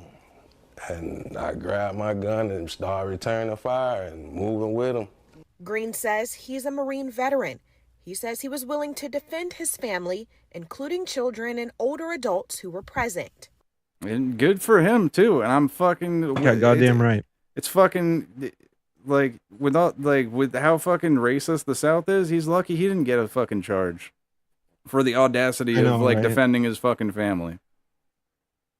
It was so hurtful. I cried all night. I'm laying outside on the ground through a shootout under a car with my other auntie, my other sister, who is 77, and I'm 62. The investigation is ongoing. Officials say more charges are expected to come. This family says fucking they're just better be, grateful dude. to be alive. Reporting in Lee County, Mariah Norman, WALB, your hometown news source. Make no mistake. That's the definition of fucking terrorism. Yeah, fucking literally. People. You literally terrorized people that were just fucking enjoying their time. That is domestic terrorism. And that's not, I'm not even saying that to be political. I'm just saying that because this is just balls and strikes right now. That's literally what fucking terrorism is. If you are intending on inciting the feeling of terror for a political ideology. It absolutely, it could be religiously motivated as well. Right. That doesn't necessarily change the dynamic. The intent or any sort of ideology, the place that it's coming from doesn't really matter. If you are deliberately trying to incite the emotional response of terror in people, then you are engaging in terrorism. That's how that works. That's not, you can't, the definition is not fungible like that. So, sorry that, sorry words mean things. Yeah, no, we can't be having that, dude. People hate that words mean things and they want it to mean something else, They do. It's true. Very true. Yeah, this is a very gun heavy episode unintentionally. But MAGA world sent into frenzy over bombshell news on Trump's shooters' emails to cops. This is hilarious, dude. What's that about? Well, apparently, the release of heavily redacted FBI records showing that a sheriff's deputy exchanged emails with would-be Trump assassin Thomas Crooks before July 13th, 2024 shooting sent MAGA world into an overdrive this weekend, with commentators across the political spectrum demanding answers about what those emails said and why the documents remain concealed. Yeah. Midas Touch release, or no, Midas Touch political liberal media outlet release. Yeah, okay, anyway, Midas Touch made a post summarizing the Judicial Watch release, noting that the records remain heavily redacted, concealing the nature of the communications. And so this was after they had done a FOIA request. So, yeah, I wonder what that's all about. Very interesting. But apparently not everyone agreed the word exchange was warranted. Right, because words mean things, right? Yeah, well, it depends on what your the meaning of the word is, you know what I'm saying? Dude, why are we talking about fucking Jimmy Dore, dude? Oh my god, Jimmy Dore Why are they is in bringing here. up Jimmy Dore? Oh no, what is this? Left-wing podcaster Jimmy Dore. Yeah, that's so good. That's rich. That's rich calling Jimmy Dore left wing fucking. Like, come on, guys. Oh my god, who has previously Jimmy Dore is raised so left-wing. questions about the official account of the shooting. Like, I didn't even know that dude was like relevant enough to list in the stories at this point. That's fucking wild, dude. Like, apparently he still has some motion with some fucking idiot somewhere. yeah, that's crazy, because the only place that I know of that he's doing anything now is just like X, and that's about it as far as I know. Is the Jimmy Dore show still happening? I don't keep tabs on I don't know. fucking washed has-beens like him.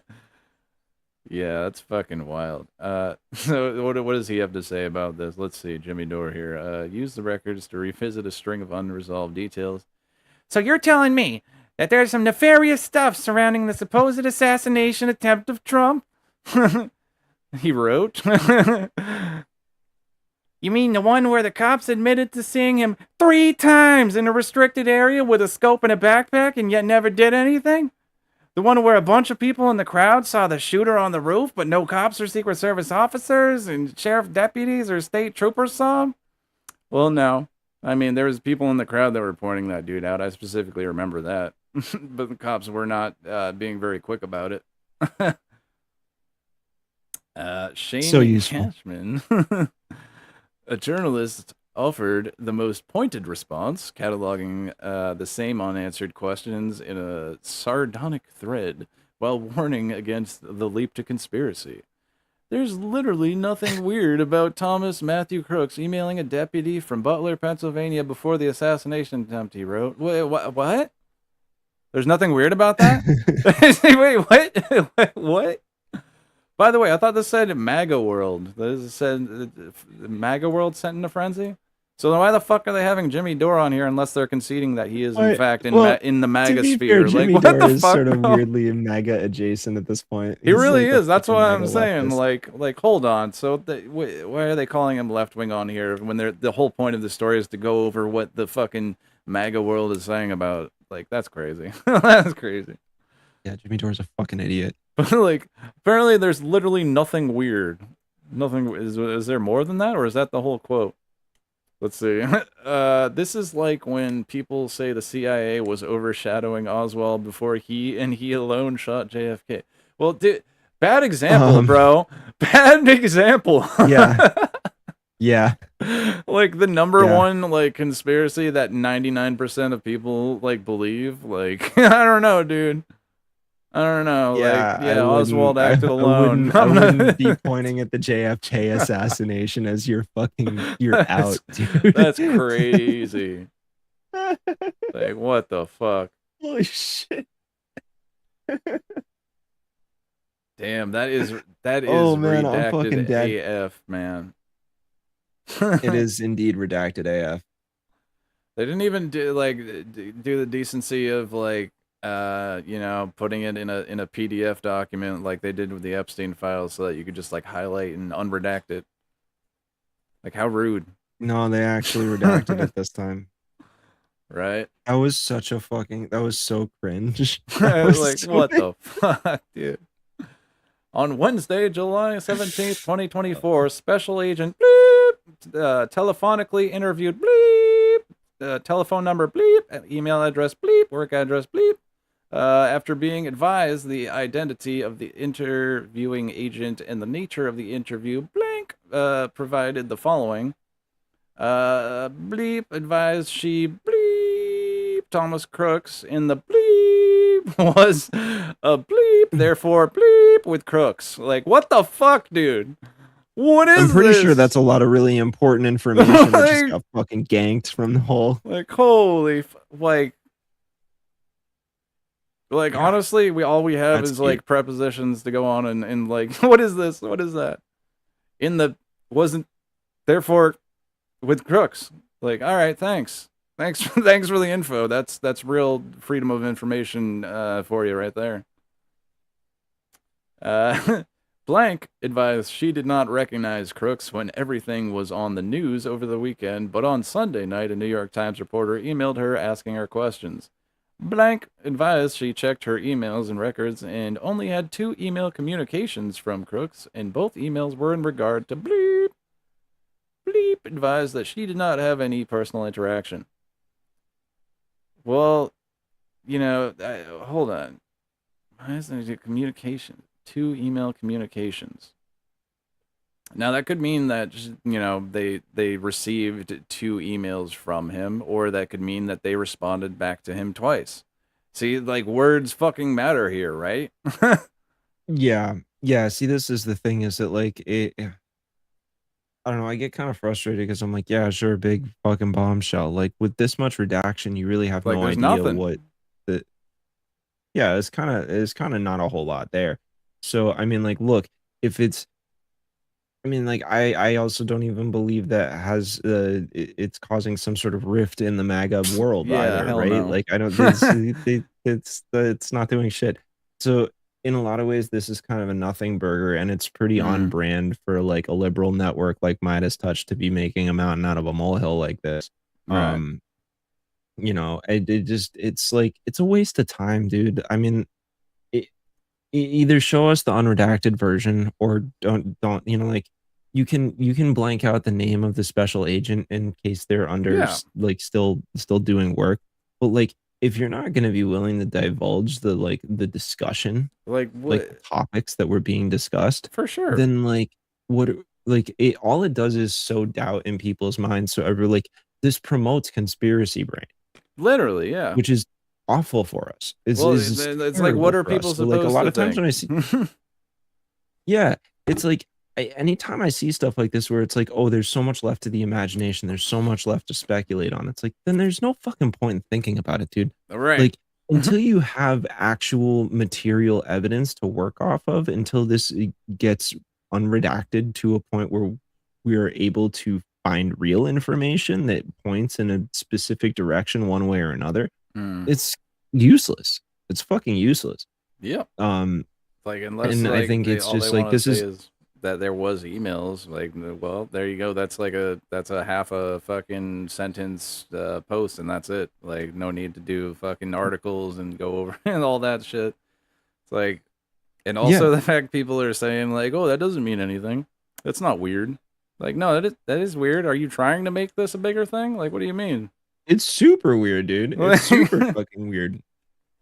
Don't get me wrong. I'm not like, I'm not saying that there isn't potentially something there. It's like, why don't they just fucking what I'm saying release is it? that it's, you don't have enough information to go off of. It's like trying to solve for a triangle when you don't have, like, you're like, oh, tell me what C squared is. It's like, okay, yeah, but you never defined what A or B was, so I can't do that math.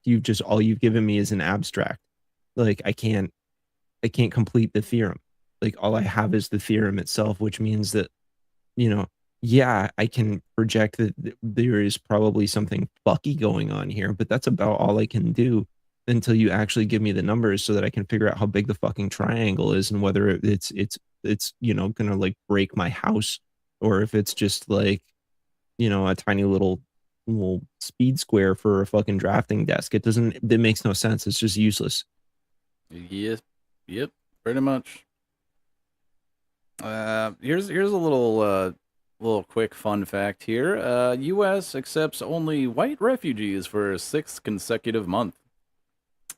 And that's because the Trump administration is spending more than $100 million to fight the emergency of white genocide in South Africa. So there is no such thing. Yep, dude. They're stopping. There's no such thing. Stopping all that white genocide out there. But every single one of the 599 refugees the U.S. admitted last month was a white South African, according to the data from the State Department's Bureau of Population released Friday. In fact, so was every other refugee admitted this year. So yeah, Bros out here trying to make apartheid South Africa great again. Right. Well, if he was doing that, he would have them stay there. I don't know, man. Or is he trying to turn it into one of those? Talk about how South Africa is another one of those shithole countries. Is that the idea? Yeah. Once they remove all the white people, then you can go back to saying that it's a shitty shit ass country. Right. Since October 1st, 2025, the U.S. has accepted 6,668 refugees. Of those, 6,665 were white South Africans. 3 admitted last November were from Afghanistan. No other refugees were admitted. So yeah, that's real cool. I bet you they're gonna fucking slam down on those 3 Afghani refugees. Yeah, they're like, on second thought, get the fuck out. Just kidding. They're already gone. They're already gone. Yeah. They're already in a nice detention facility. Right. Which, by the way, it's fucking wild that, nobody's bringing up the fact that, in the Delaney fucking facility, how, everyone's talking about the whole food thing. No one is talking about the labor strike they're doing there, because they're having these detainees who are not prisoners. They have not been convicted of any wrongdoing, but they're having them work there. So what's up with that? How are you tell me putting that we people don't to have fucking work? gulags in the United States. We're just putting people to work who just snatching people off the streets and making them fucking work for a couple cents a day. Not a peep about that. I'm pretty sure. Oh, which one is it?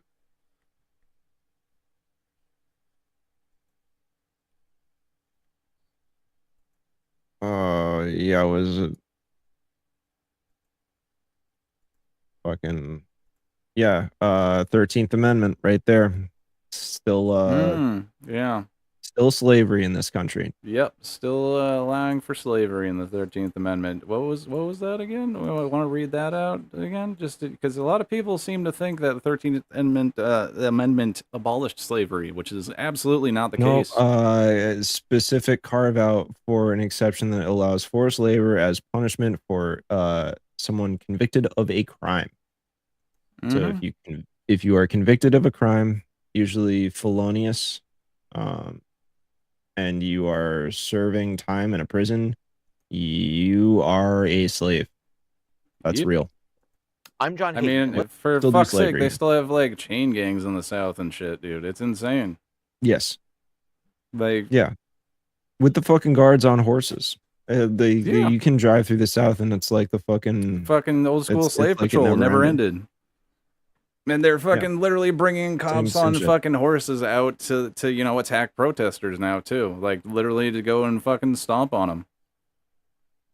But we're in a free country. A little cruel to the fucking horses, don't you think? Yeah, dude, they don't want to fucking do that. They've been trained to not fucking run over people, and now you got them fucking facing toward an angry crowd, and what the fuck is the horse supposed to do? They're like, dude, what it's are you? A fucking animal, dude. Just shove it into a stressful environment. Great idea. Yeah, that's so cool to do. That's what I never got about people. Yeah, right? Fuck, get out there, guys. Go do your weird skin tearing protest out at one of those, The fuck? Yeah, I mean, just look, I just don't. I want to be clear. That's not an endorsement of PETA. I No, have they a suck. lot of issues with with PETA. The thing is fucking Yeah. terrible. Yeah, But, I don't know if you ever seen Penn and but Teller's if they want to make bullshit, but themselves they had a good fucking episode useful, on them. like I will form temporary coalition with PETA if it means that we can bust down some fascism. Yeah. That sounds fine to me. They're pepper spraying the frogs. Like, come on, PETA, get out here. Come on, guys. You fucking bastards. And that's another thing though, I gotta say, like why the fuck is it just like a non-starter? Like everyone in the world, like everyone in the US accepts that like police dogs are a thing. Like, why in the fuck is that okay to do? Like, is to train a fucking animal to go run after and bite people and like fucking maul them? Like, is it like why? Like, why is that just acceptable? You know what I mean? I mean, if you're an Israeli, you train them to rape people. Yeah, That's I mean, yeah, it could be fucking worse, I animal guess, cruelty. you know? But yeah, like, Yeah, I don't know. It just blows my mind that we as somebody still using animals I in this genuinely, way. yeah. I'm like deeply, genuinely like I enjoy animals more than I enjoy most people. That's just the thing about me. I like mostly there's a lot of people that I can't fucking stand, and I love animals. That like even animals that have been mean to me a little bit. Usually it comes from just them being fucking scared. And yeah, so when it comes to animal cruelty, that's a pretty hard line that I have. You can't fucking do that. That makes me think things that I don't want to say out loud on a stream. Right. Would not articulate in words in a recorded format of any way variety. Yeah, yeah. But yeah, it's I will be clear that this is something that I take a pretty hard stance on, and especially when it comes to domesticated animals. Like horses or cats or dogs. I have this like general, I mean, horses maybe sort of less so, but when it comes to like cats and dogs, right? Like we bred those animals out of their ability to like functionally survive safely in the wild. Like we literally took that from them through breeding practices in a lot of instances. And the idea that we have privatized animal care to the point where it is not even possible for people to effectively care for their animals anymore. Where you have like, oh, you know, like you got a geriatric dog that has like a health problem, all of a sudden you're dropping like 12 grand just to like deal with an emergency situation. It's like, so you're punishing people for trying to take care of animals that we made incapable of taking care of themselves. That is like a systemic animal cruelty. And I have a huge problem with that. I think we as a society, I would encourage any society in the world to create programs that support domesticated animals' lives and existences. There are places that will do things like this. You know what I mean? There's definitely places in the world where they will revere, you know, cats or whatever. They'll, you know, temples that will provide refuge for cats. The cats just fucking hang out all the time, and they feed them and they do whatever. This like that's the way it should be. We don't do that here in this country, and I think it's really fucked up. 100% have to pay pet insurance just to make sure the animals will be taken care of. And yeah, it's like true. Like it's just like another fucking.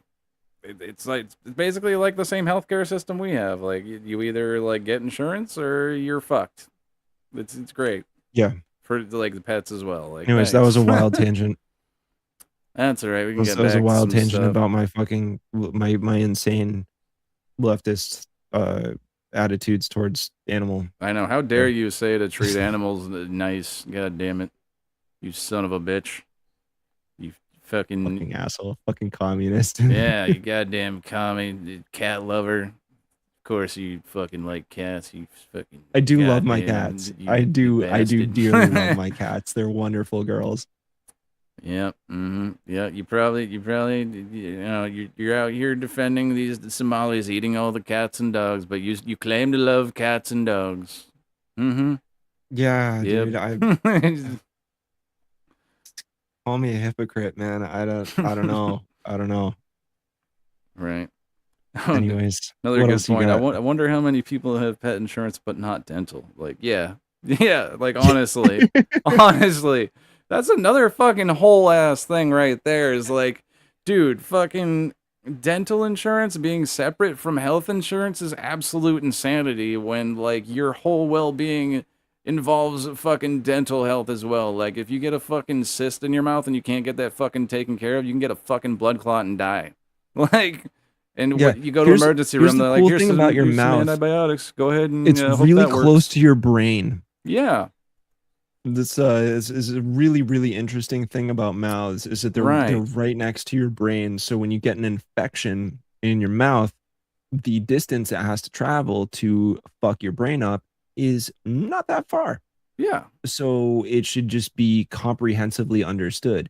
In the same way that like your ears or your throat or your nose or your eyes get included in general. But it's treated as like cosmetic, healthcare, but no. and it's fucking not. Right. It's not a fucking cosmetic thing. Like you need to have No. like proper the healthcare with that, or you will get fucked up. Like I don't know, you know. Yeah, we're insane. We're fucking insane. Indeed. But let's get back to our super gun centric episode here. Yeah. Right. Do trans people have stand your ground rights? Wyoming's answer may be nope. So this is fucked up. Last September, Rihanna Kelver was standing outside the Crowbar and Grill. Oh my god, the Crowbar and Grill in Laramie, Wyoming. Okay. Okay. Sure. Crowbar and Sure. Grill. Good business name, guy. That's fun. She was standing outside the bar preparing for her shift for bartending when she noticed a group of men across the street. One of them was shouting in her direction, and Kelver heard several homophobic and transphobic slurs as they began to approach her. Moments later, according to court testimony and surveillance footage, the man shoved Kelver to the ground hard enough to injure her tailbone. So this is according to both testimony and surveillance footage that show this. All right, so Kelver responded by drawing a pistol from her bag, chambering around, and pointing the weapon at the man who had pushed her. She kept the safety on and never fired. The man and his companions retreated. Today, Kelver, a 28-year-old trans woman, faces 2 felony charges: aggravated assault and possession of a deadly weapon with unlawful intent that could carry up to 15 years in prison. The man who shoved Kelver and who allegedly initiated the confrontation, known only as S. Durham, has not been charged. So this is fucking insane. Like, first of all, this guy that started the whole situation, you know, not charged with anything, doesn't have to be named. Like, what? Like, what is this stand your ground law? Like, what, like, you have a group of people and like, you know, what? I don't know. It's just fucking. I don't even know what to say about this other than like, again, humans. Yeah. Human fucking beings. I do not give a shit what your skin color is. I do not give a shit what your plumbing is. I don't give a shit how you were raised. I don't fucking care. I don't care what color your hair is. None of those things matter to me at all. I don't care if you wear glasses or not. None of it is fucking relevant. If there's a law, then it applies to everybody, period. Even laws I don't fucking like. Right. Well, yeah. So, according to Wyoming statute, this is bullshit. People who are unlawfully present do not have to try to retreat before using force to protect themselves from imminent death or serious bodily harm. This stand your ground law. That applies. Yep. Stand your ground law echoes statutes in 29 other states. They remove the duty to retreat, allowing the person to use defensive force as long as they are not the initial aggressor, which she was not. She was not. And Kelver's attorney argues she acted squarely within the state law, which is true. The aggravated assault statute under which she was charged exempts situations in which displaying a firearm is reasonably necessary for self-defense. Video evidence confirms that Kelver was alone, outnumbered, physically assaulted, and left on the ground facing multiple aggressors. So, like, if this law isn't for a situation like this, then what the fuck is it for? Like, if it's a meaningless law. So if nothing. It's pointless. That should, I mean, like, this should be going to the Supreme Court. If it get like, this should go through like multiple appeals. If you know, like, not that I think the Supreme Court's gonna fucking do anything, but this is just sort of like on principle. That's wrong. That is it's absolutely insane and like incredibly fucked up. Well, and the thing is, like, this type of law, like, has been used before when someone pulls a gun out and fires and fucking kills somebody. So, like, just them pulling out the gun and pointing it as a deterrent was apparently a bad move. She should have fucking shot at them like fucking 10 times and killed them. And then, you know, maybe there'd be no fucking charges. It seems like just like one of these laws where they're like, well, you know, dead men tell no tales. So fucking the person that is the winner in the fight, you know, that's the fucking person that will go with. They were standing their ground. That's the fucking Kyle Rittenhouse fucking thing. It's like, what? Right. The fuck? Like, double standard as fuck. Absolutely ridiculous. I just found this video on here. I don't know if there's be anything more to add to this that we haven't said, but let me check a little bit of this out. Let's queer up the USA View. Trans woman Rihanna Yeah, let's do it. charged despite Wyoming's Stand Your Ground self-defense law. Kelver was outside a bar in Laramie, Wyoming, when a man identified as Scott Durham shouted homophobic and transphobic Oh, they slurs dropped at his her first name. before allegedly shoving her to the damn. ground. These are according to reports from Slate and Cowboy State Daily. Court testimony and surveillance video. Yeah, literally fuck the court for trying to hide that guy's name. Like, what, this fucking literally homophobic, transphobic, dumb piece of shit that fucking went out and attacked somebody deserves to have their name censored? But, you know, like, but Yes, this person because needs this to is get America. charged. Right. Show Kelver injured her tailbone during the attack. She then pulled a pistol from her bag, loaded a round, and pointed the weapon at Durham, who ran off. Reports say Kelver never fired the weapon and kept the safety on. Wyoming also has a stand your ground law. But despite that, Kelver is facing 2 felony charges, aggravated assault and possession of a deadly weapon with unlawful intent. She also faces a misdemeanor. Like, I want to know, like, what the unlawful intent is that they keep speaking about, like, for this. Like, what, like, the prosecution, what exactly is unlawful about her intent to stop somebody from fucking attacking her? I want to know.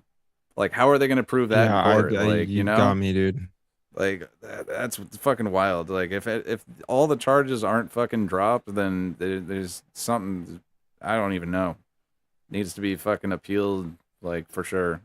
Like, get rid of the law. It's fucking obviously not working because, like, in my eyes, like, this encounter is exactly how that fucking law should work. Like, you know, like, if they don't need to fucking fire, then fucking, and they don't, then what's the fucking problem? Like, would it have been better to shoot this person in the eyes of the law? Like, and that's, if so, then we don't fucking need that. We don't need the fucking goddamn, like, Wild West out here. Like, yeah, I don't know. This is just a stupid fucking. This is stupid as shit. This is really, really dumb. Yes, indeed. But I think we can move on from that one. Actually, let's. Yeah, let's do that. Starting to run out of time, so I want to make sure we get through all our stuff. Yeah. We got DoD officially drops 180 faiths from military's recognized religion list. Surprise, surprise. Wow, what do you know? Turns out Hegseth specifically doesn't like other religions other than his specific brand of Christianity. What do you know? What do you know? So, Defense Secretary Hegseth previously announced the change due to an impractical system. Like, what does that even fucking mean? Like, what? And this is from military.com, by the way. So this ain't some fucking liberal rag outlet, okay? Yeah. So military.com This is Cook's people. I love citing conservative sources. I absolutely love it because it's like, look, if it's this bad and it's coming from the horse's mouth, then like I don't even need to fucking go to weird lefty outlets. I don't need ground news. Like I fucking know. Like you know what I mean? Like, yeah, but what does this site say? Ground news. Like, oh Like, my hey man, God. they're the ones that said it. Like I said, balls and strikes. Like Not a sponsor. no, definitely not a sponsor. Never gonna be a sponsor. They use Ed Fuentes sorting, which is biased in itself. So yeah, don't or Ed Fontes or whatever. I don't know how you pronounce it correctly, but yeah, that I don't. I don't fuck that. Anyways, moving on. So military.com has learned that the Department of Defense, oh, don't you mean the Department of War? For the first time in almost 10 years, has dramatically reduced its number of recognized religions, faith, and belief systems by approximately 180. The reforms mark the first time the list has been officially revised since a memo was issued March 27, 2017, decreasing the total number of faiths from 211 to its new number of 31. Wow. The changes were iterated in a May 20th, 2026 memorandum issued under the Secretary of War, which is not really a thing. That was never officially changed. It is the Secretary of Defense. That's just, he likes that nickname. And signed by Anthony Tata, Under Secretary of Defense for Under Secretary of Defense for Personnel and Readiness of the United States, and obtained by military.com. The latest revision to the faith codes comes at the direction of Defense Secretary Pete Hegseth. Well, wait, what are you doing? You're being... What the fuck? Okay. Signed in the direction of Defense Secretary Pete Hegseth, according to the signed memo done to streamline the DOW collection of religious preferences collection for service members to enhance the delivery of targeted religious support from the chaplaincy. So, how the fuck does that help anyone if you're getting rid of, what? Like, how is that streamlined? Like, if someone's not of, a certain faith, and you're like, well, all we have is, a Lutheran, the pastor, or, a Catholic, priest, that's all they can do for your service, or your whatever, if you fucking, have some sort of faith crisis, or, you die and your family wants, or, I don't know, dude, it's fucked. Like, what, how? How does this help anything? The new list. What are you gonna say? I just want to be clear as to some of the specific denominations that were removed from this list, because they have the full list of recognized religions right here. The religions that were removed first off, they removed atheist. Yeah. Right. Yeah, you're only allowed to be agnostic. Atheist. Right. Exactly. Native American. They removed Native American. Yeah, that's fucking insane. Basically, any other. They removed humanist. They removed basically any Eastern religions other than Buddhism or Hindu. They removed this one. This one is actually. They got Buddhism, Hindus, Islam, Judaism, and Sikh, and that's about it. The rest of them are all Christian denominations. So, but here, you want to know what Christian denomination they removed from the list? Unitarian Universalists. Yeah. They don't recognize Unitarian Universalists anymore. Yeah, no, that makes sense. That's one of the only religions that I'm okay with, ULC type peoples, dude. I was raised in a Unitarian Universalist church. I was literally raised under that. And when I tell you the Unitarian Universalists, I learned about most religions. and was told, generally speaking, a lot of things that Unitarian Universalists will advocate for. It kind of depends on your church specifically. Unitarian Universalists will tell you to look around at everything and pull what's good and leave what's bad. Right. That's generally speaking a big portion of the Unitarian Universalist ethos. The Unitarian Universalists have been really attacked for centuries at this point for their sort of like willingness to like expand the concept of what religion even is and means. Right. It is Like, take born these directly lessons out of from this Christianity. religion. It is a Take these- traditionally Christian denomination. Excuse me, but yeah, But they're not supremacists. To remove Unitarian Universalist is fucked up to me. That is insane. Yeah. Well, it's because they're not Yeah. a Christian supremacist religion. They don't think that like you need to Right. convert or die, you know? Like whether like physically or, you know, spiritually die, you know? It's so general, and it literally is just advocating most of the time for peace and inclusion. Yep.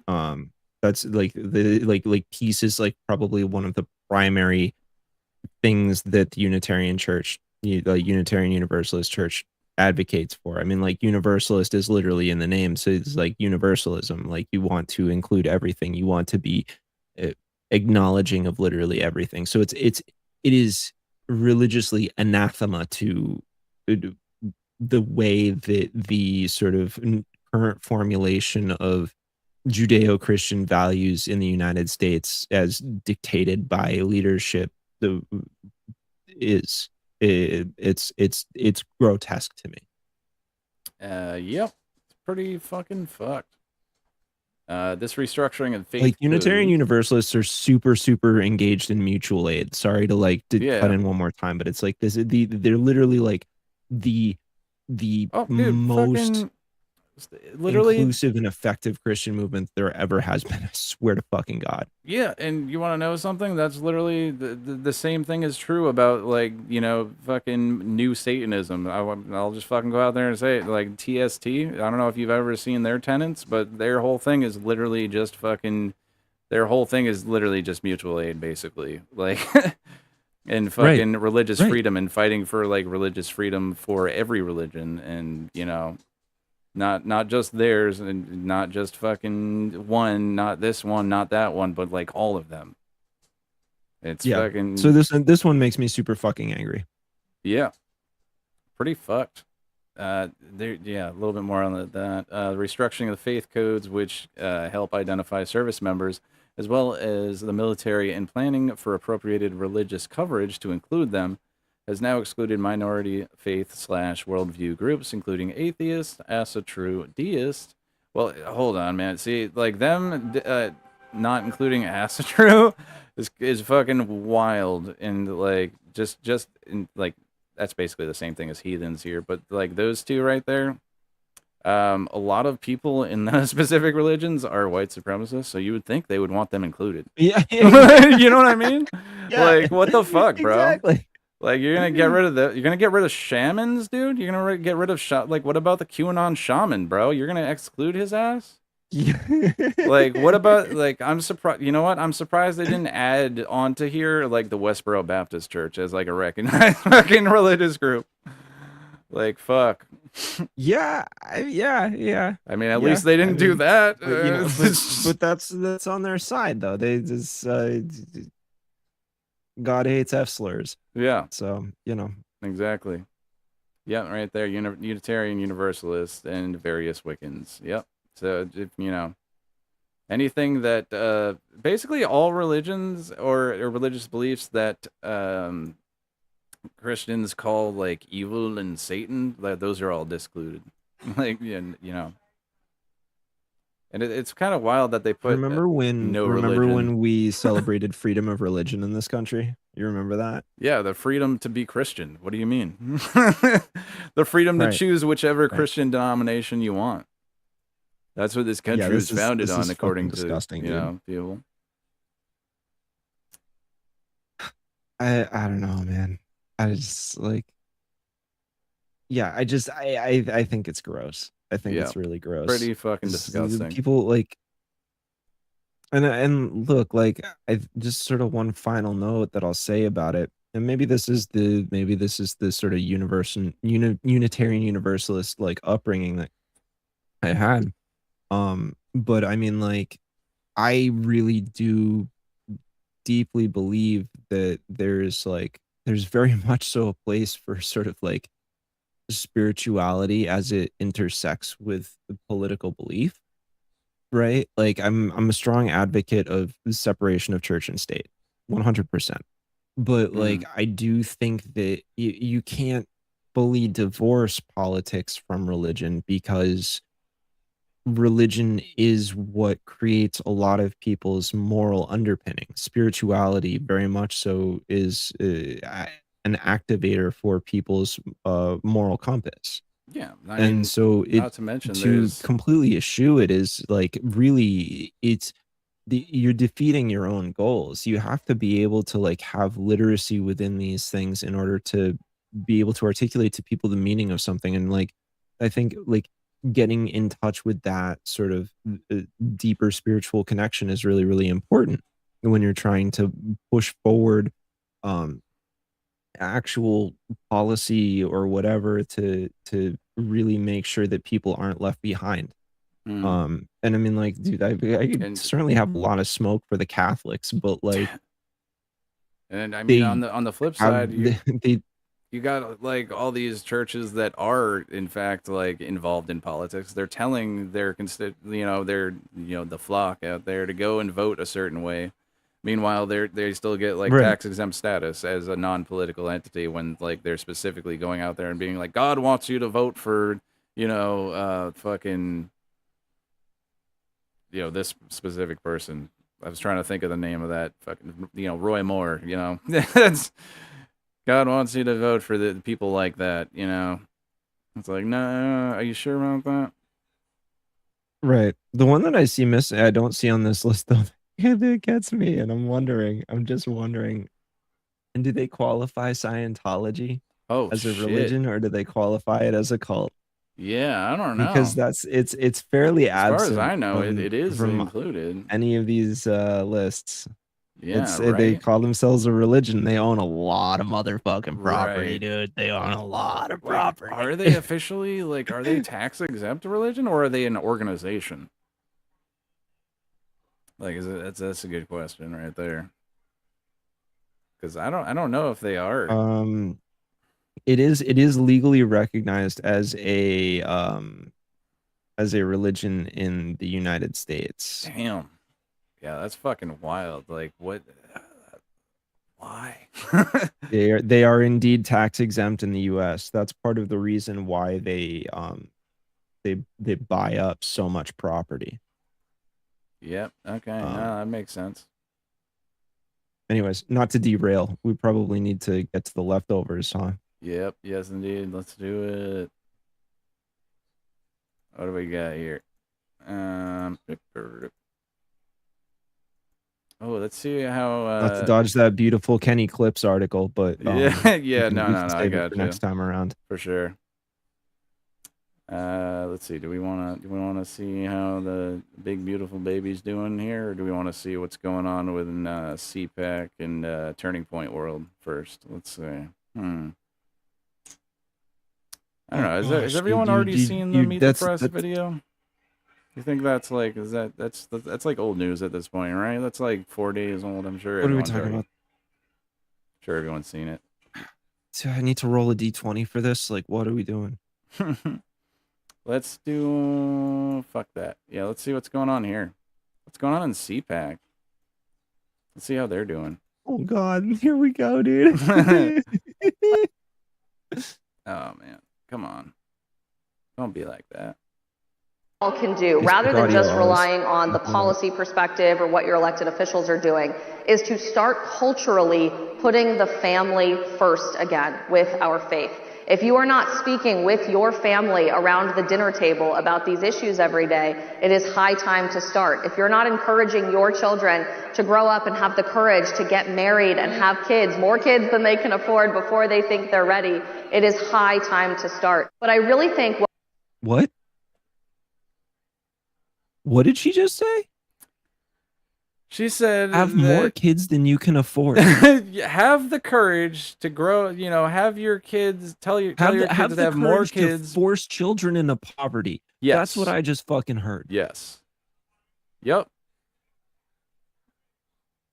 This is a big thing that, Republicans are concerned about. They're, and they'll fucking bring up stuff like this.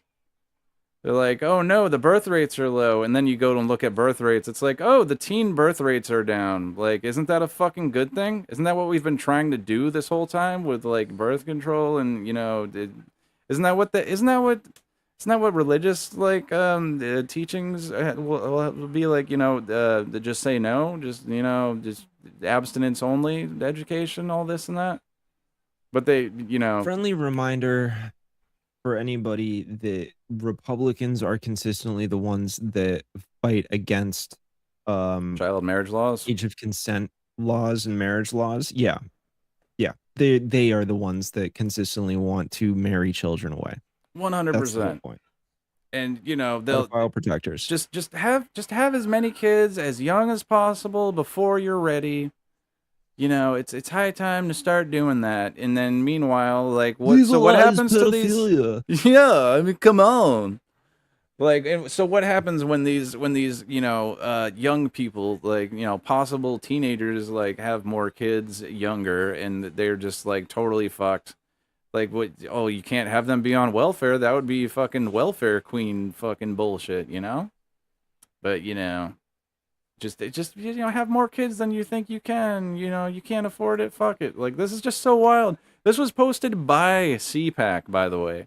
This is something they're proud of putting out there. With this fucking, they don't give a shit, man. This is like Miley Cyrus ass looking trad wife, 20-year-old with the fucking like Laura Ingalls fucking like the little house on the prairie outfit. Like, come on, guys! Like, by their like own all logic, you gotta do is marry a she rich on guy. the stage.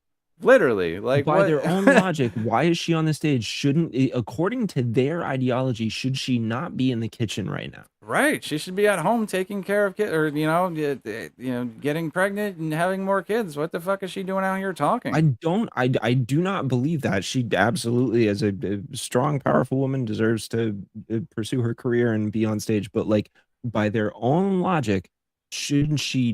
Why did her husband let her go up there? Right. You know what I'm saying? Yeah. Or was that a direct order? I mean, I don't know. Yeah, I mean, yeah, it could have been. I'm speculating here. I don't have this information, but I'm just asking questions. Yeah, I'm just asking questions here. Like, why is that?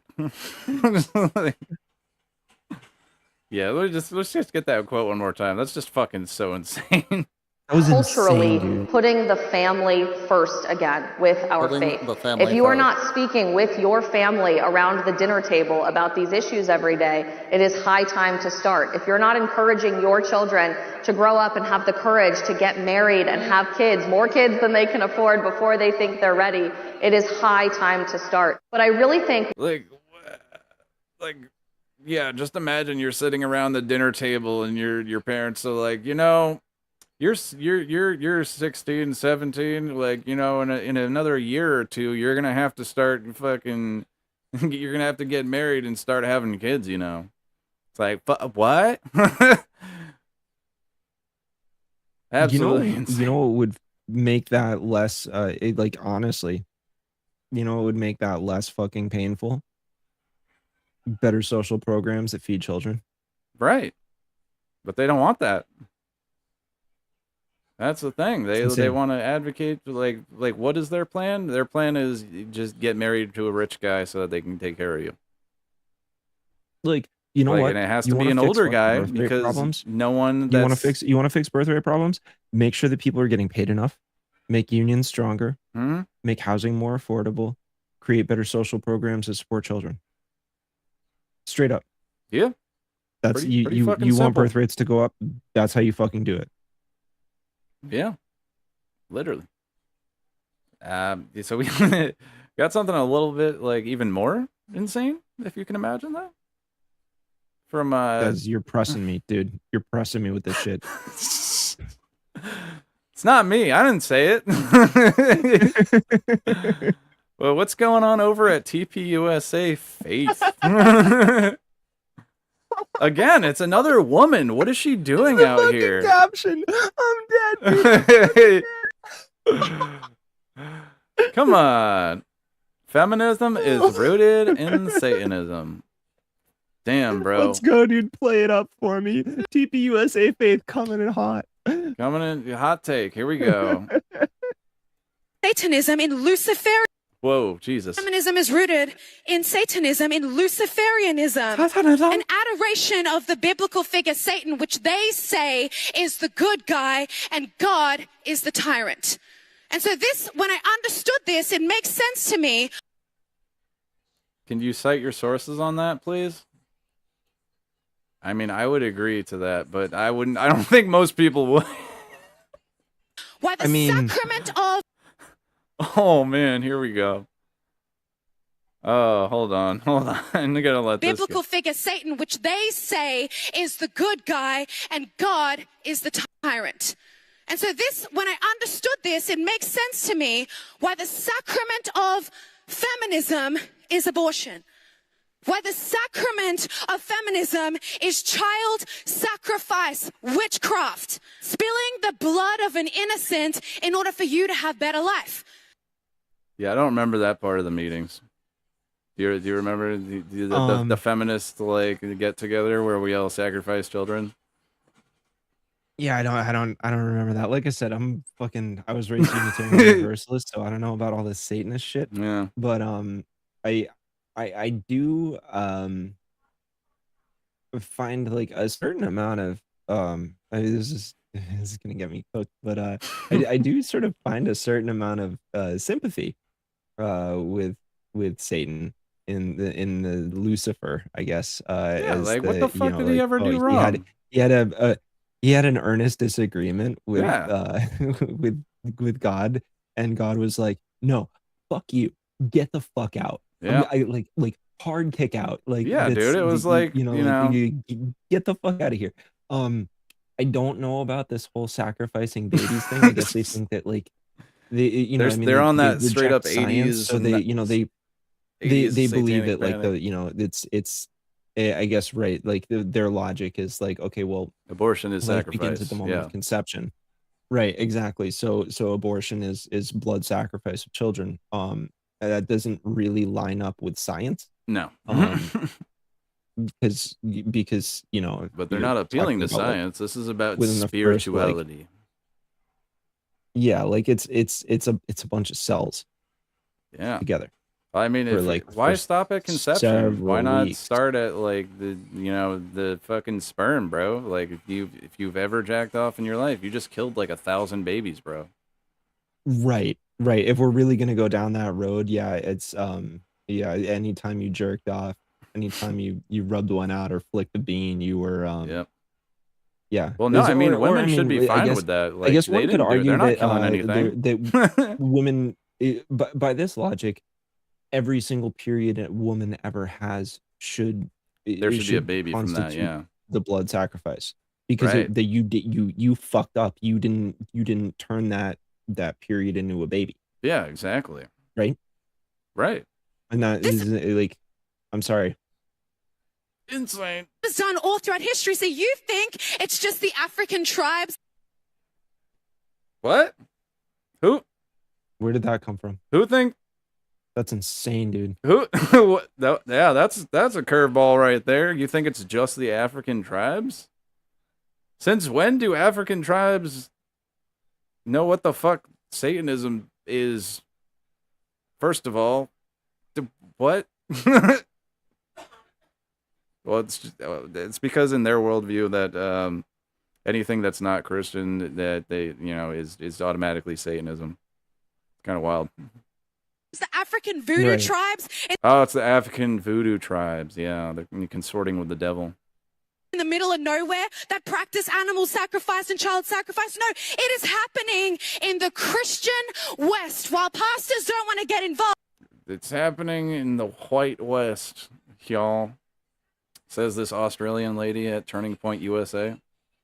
Because abortion is political. Let's not have that conversation. Wait a second. Wait a second. You're telling me ripping apart babies in the womb of their mother is a political problem, not a spiritual one? You're telling me that tearing apart babies in the womb, tearing the family structure, dividing man from woman, actually putting the word of God on trial, you're telling me that's political? The word of God on trial? What? What?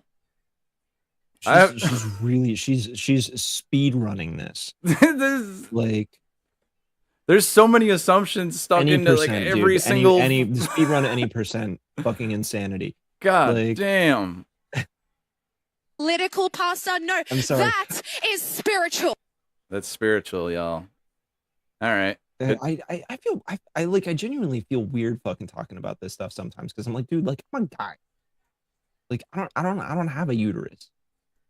I can't like these decisions are up to women. You know what I mean? Like it's a matter of healthcare. I'm you, sorry. You have to look until the Christians are able to like literally like prove empirically through scientific method and rigor that God exists, then I'm sorry, dude. I can't like. It's an a priori argument. It's the same thing as it ever was. It was like, oh yeah, well, it's just we don't know. So naturally, the conclusion is what I'm saying it is. Right. Yeah. It's just God of the gaps. There's literally no foundation for it. Like if you can't make a scientific argument for it, then shut the fuck up. Like I'm sorry. You don't get to denigrate a tribe of people in Africa somewhere because wild. they weren't exposed to your religion. Like oh they didn't how like we told them about Jesus like, and they refused. Let's take their fucking let's take their fucking assertion, right? That God exists, the Abrahamic God, the Christian God. Let's take that for a second. Let's assume that's real, right? Well, wait, hold on. Does that also mean that huge that's Yahweh? So does that mean that that's the same God of Judaism and that's the same God of Islam that exists as well? Right. Yeah. But dude, you're mucking it up too much. Oh yeah. No, just the Jesus one. You're right. So, just the Trinity. Right. There's only the one. But so let's take the assumption that like the Christian God, that one particular interpretation, the middle patch of Abrahamic religions, is the one true one. The white guy with the beard. So yeah, exactly. So let's assume that that's the one, and that okay, so you've got this isolated tribe somewhere in like East Asia or Africa or like wherever, right? You some group of indigenous people. And they have not yet received no missionaries have shown up in their town yet to expose them the Bible, right? Totally isolated. They have no concept of this. So they're just consigned to hell. Yeah. Immediately. Exactly. Right? Right. Why would God if God hates Satan so much, if God hates Lucifer so much, then why would he generate human beings that are naturally just because of their lack of exposure, their lack of knowledge to the a priori argument that he exists through the Abrahamic text, that they are just immediately consigned to go to hell? What's the fucking point of that? That is inherently cruel, which reinforces the argument that God is the bad guy within this context. Right? Like what the fucking choice are you giving these fucking people? Circular logic. Like it's fucking circular logic. Yeah. Like, dude, I'm not a religion studies guy. You know what I mean? Like, maybe I'm a fucking idiot. Maybe there's a lot of context here that I'm missing. But like, just walking into it from like a pure like debate bro perspective, which like I don't want to take that label because I fucking hate debate bros, dude. Miss me with that fucking Destiny Epstein bullshit. But like, yeah, not that one. Yeah. Just your fucking spine tingles the second you say that name. Just like, oh, I'm covered in goosebumps. Dude, like, I feel like I need to take 6 showers. Talk to the soldiers. Fucking yeah, but it just like on its face, it doesn't make sense. Like, why would you create a but like if they don't know and they develop their own lexicon for their method of worship, which inherently just auto files them into being sent to hell, then what was the point? Shouldn't every single you must not have heard the single new village, canon. every single group of people that ever existed just be endowed with the direct communication of the Lord? Why is he not speaking to every every individual. I don't know. I don't get it. That's It's now like, the new Christian thing is that I've been hearing a lot lately is that everyone like there's no such thing as being born atheist, and you're just imbued with the knowledge of God when you're born, and you just decide to get away to not follow God when you get older, which is absolutely ass backwards and literally. Like, you don't know a thing until you learn it. I'm sorry. Like, no human being is born with like, oh, I love Jesus. This goes back to the "you got to prove it, bro" argument. Like, you show me a fucking receipt for that, dude. Like, like, this is what I mean. This is like I feel the same way that I feel about like the whole Austrian School of Economics and capitalism thing. It's like, oh, it was just always there. Oh yeah, capitalism It always was just existed. that's the way it always was. You just always said we had markets, so we always had capitalism. What the fuck are you talking about? Like, It's not the like, same no. thing. No, like there's never No, been this not consolidation true. of wealth That's in wrong. human history. No king, no fucking Right. empire, nothing. Like the Gilded Age was No, it's- fucking it's- like less disproportionately fucking like than it is right now. It's insane.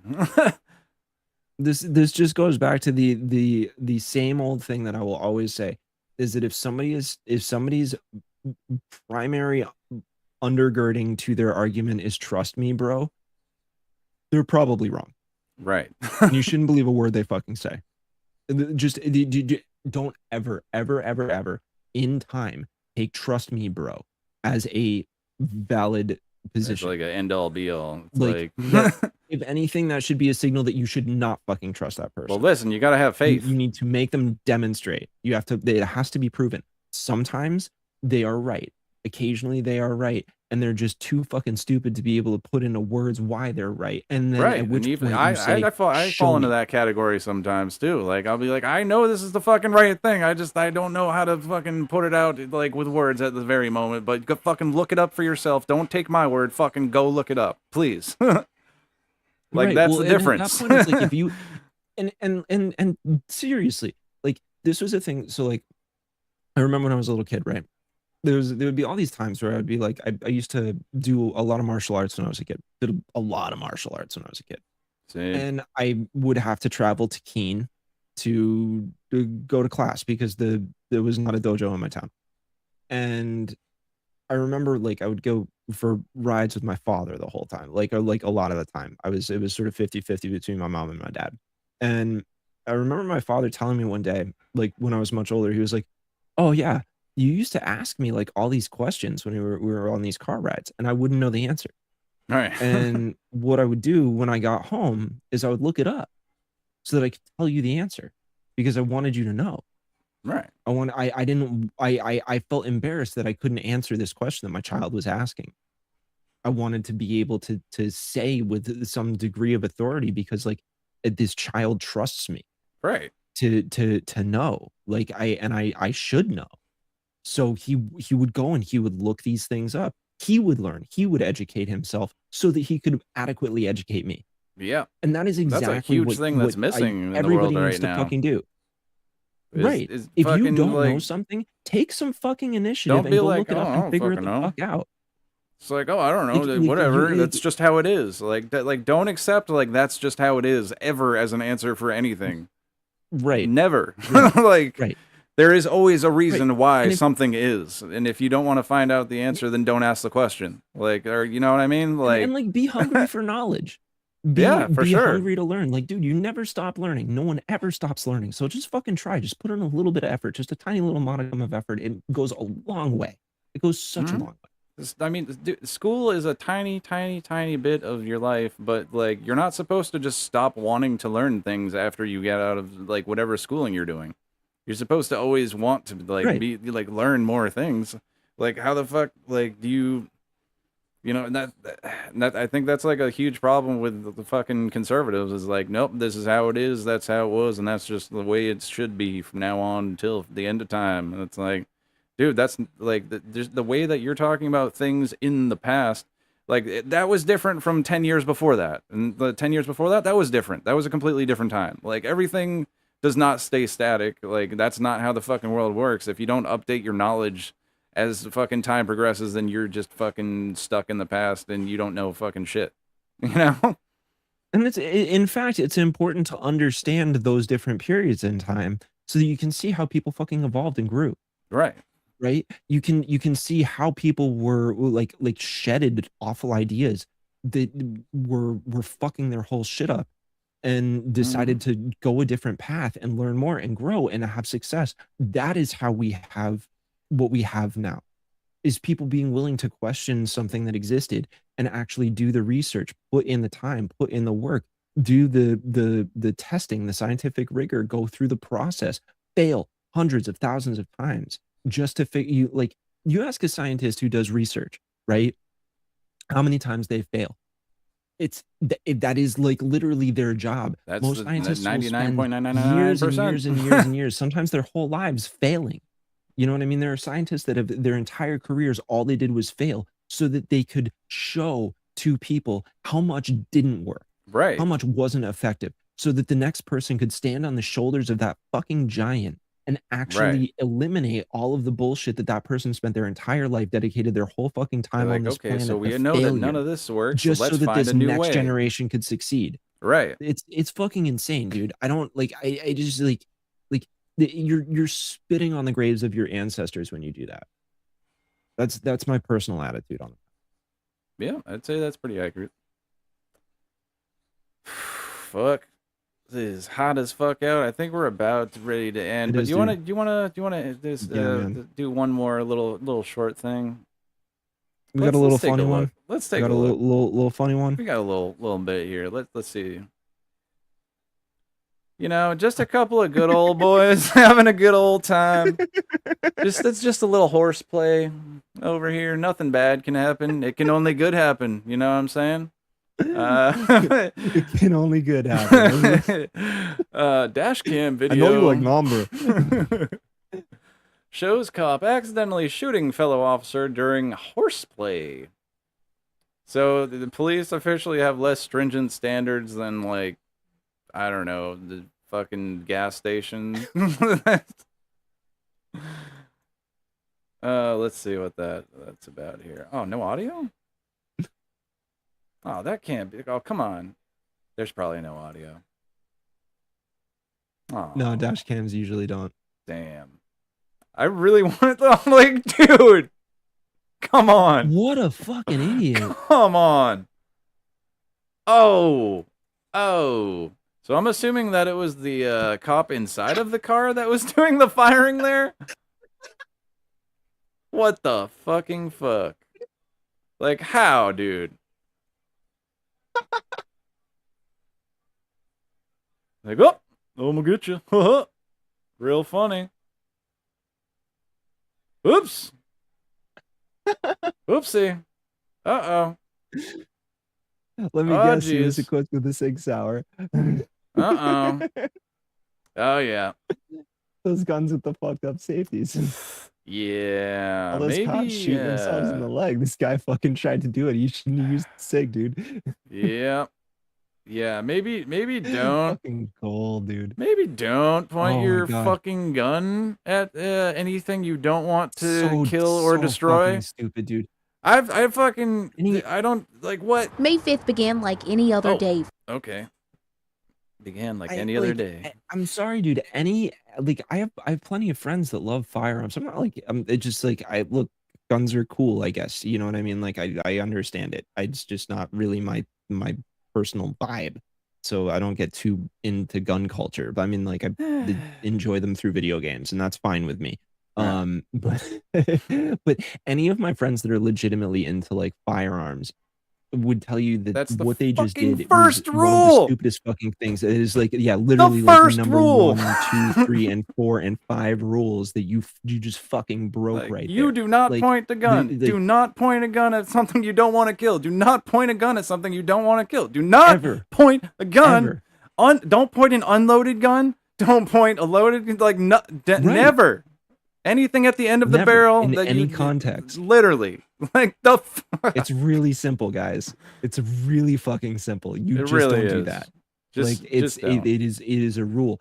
The whole thing came out like when Christy Nome was doing her little like Barbie, Ice Barbie photo shoots, and she's standing there holding the Like, fucking look at assault me." rifle, and she's All but sassy. she's standing next to a fucking military guy, and she's Oh, yeah, holding it yeah, up, like the literally fucking pointing it at his like fucking head, and he just like steps back at one point, like He's he's just like like just fucking terrified, like he's like, dude, even these guys, like you're not? even the fucking ice idiots know, like Like, yeah.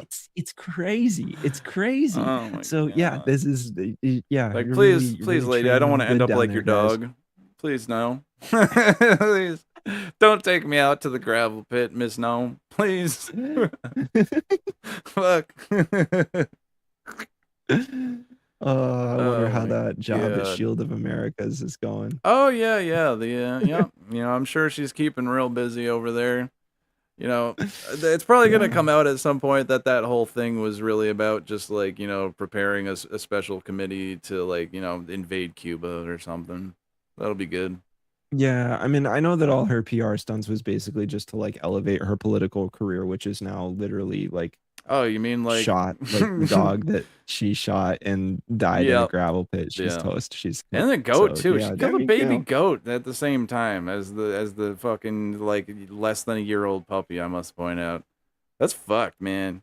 at least she had a lot of fun with our boy from New Hampshire, Corey Lewandowski. Womp Oh womp. yeah, that's true. Yeah, I got to fly around on private jets just to fucking, you know, it's like doing the sky bang bus, I guess. I don't know what the fuck, man. Yeah. Like,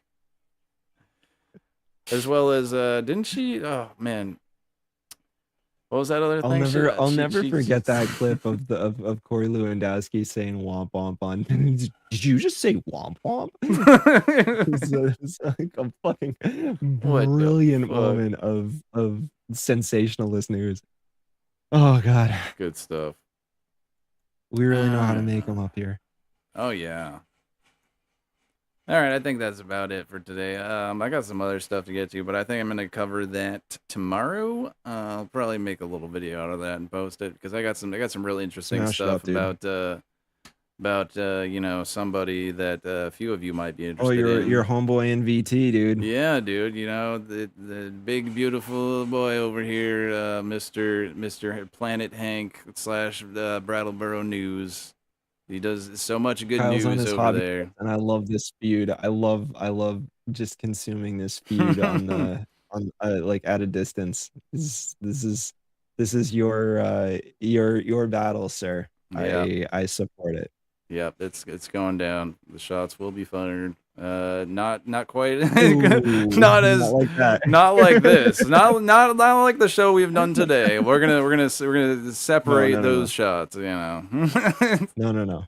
We're not as We don't irresponsible as the advocate for police. violence on this show. We're not irresponsible like those officers we just showed you there. You know.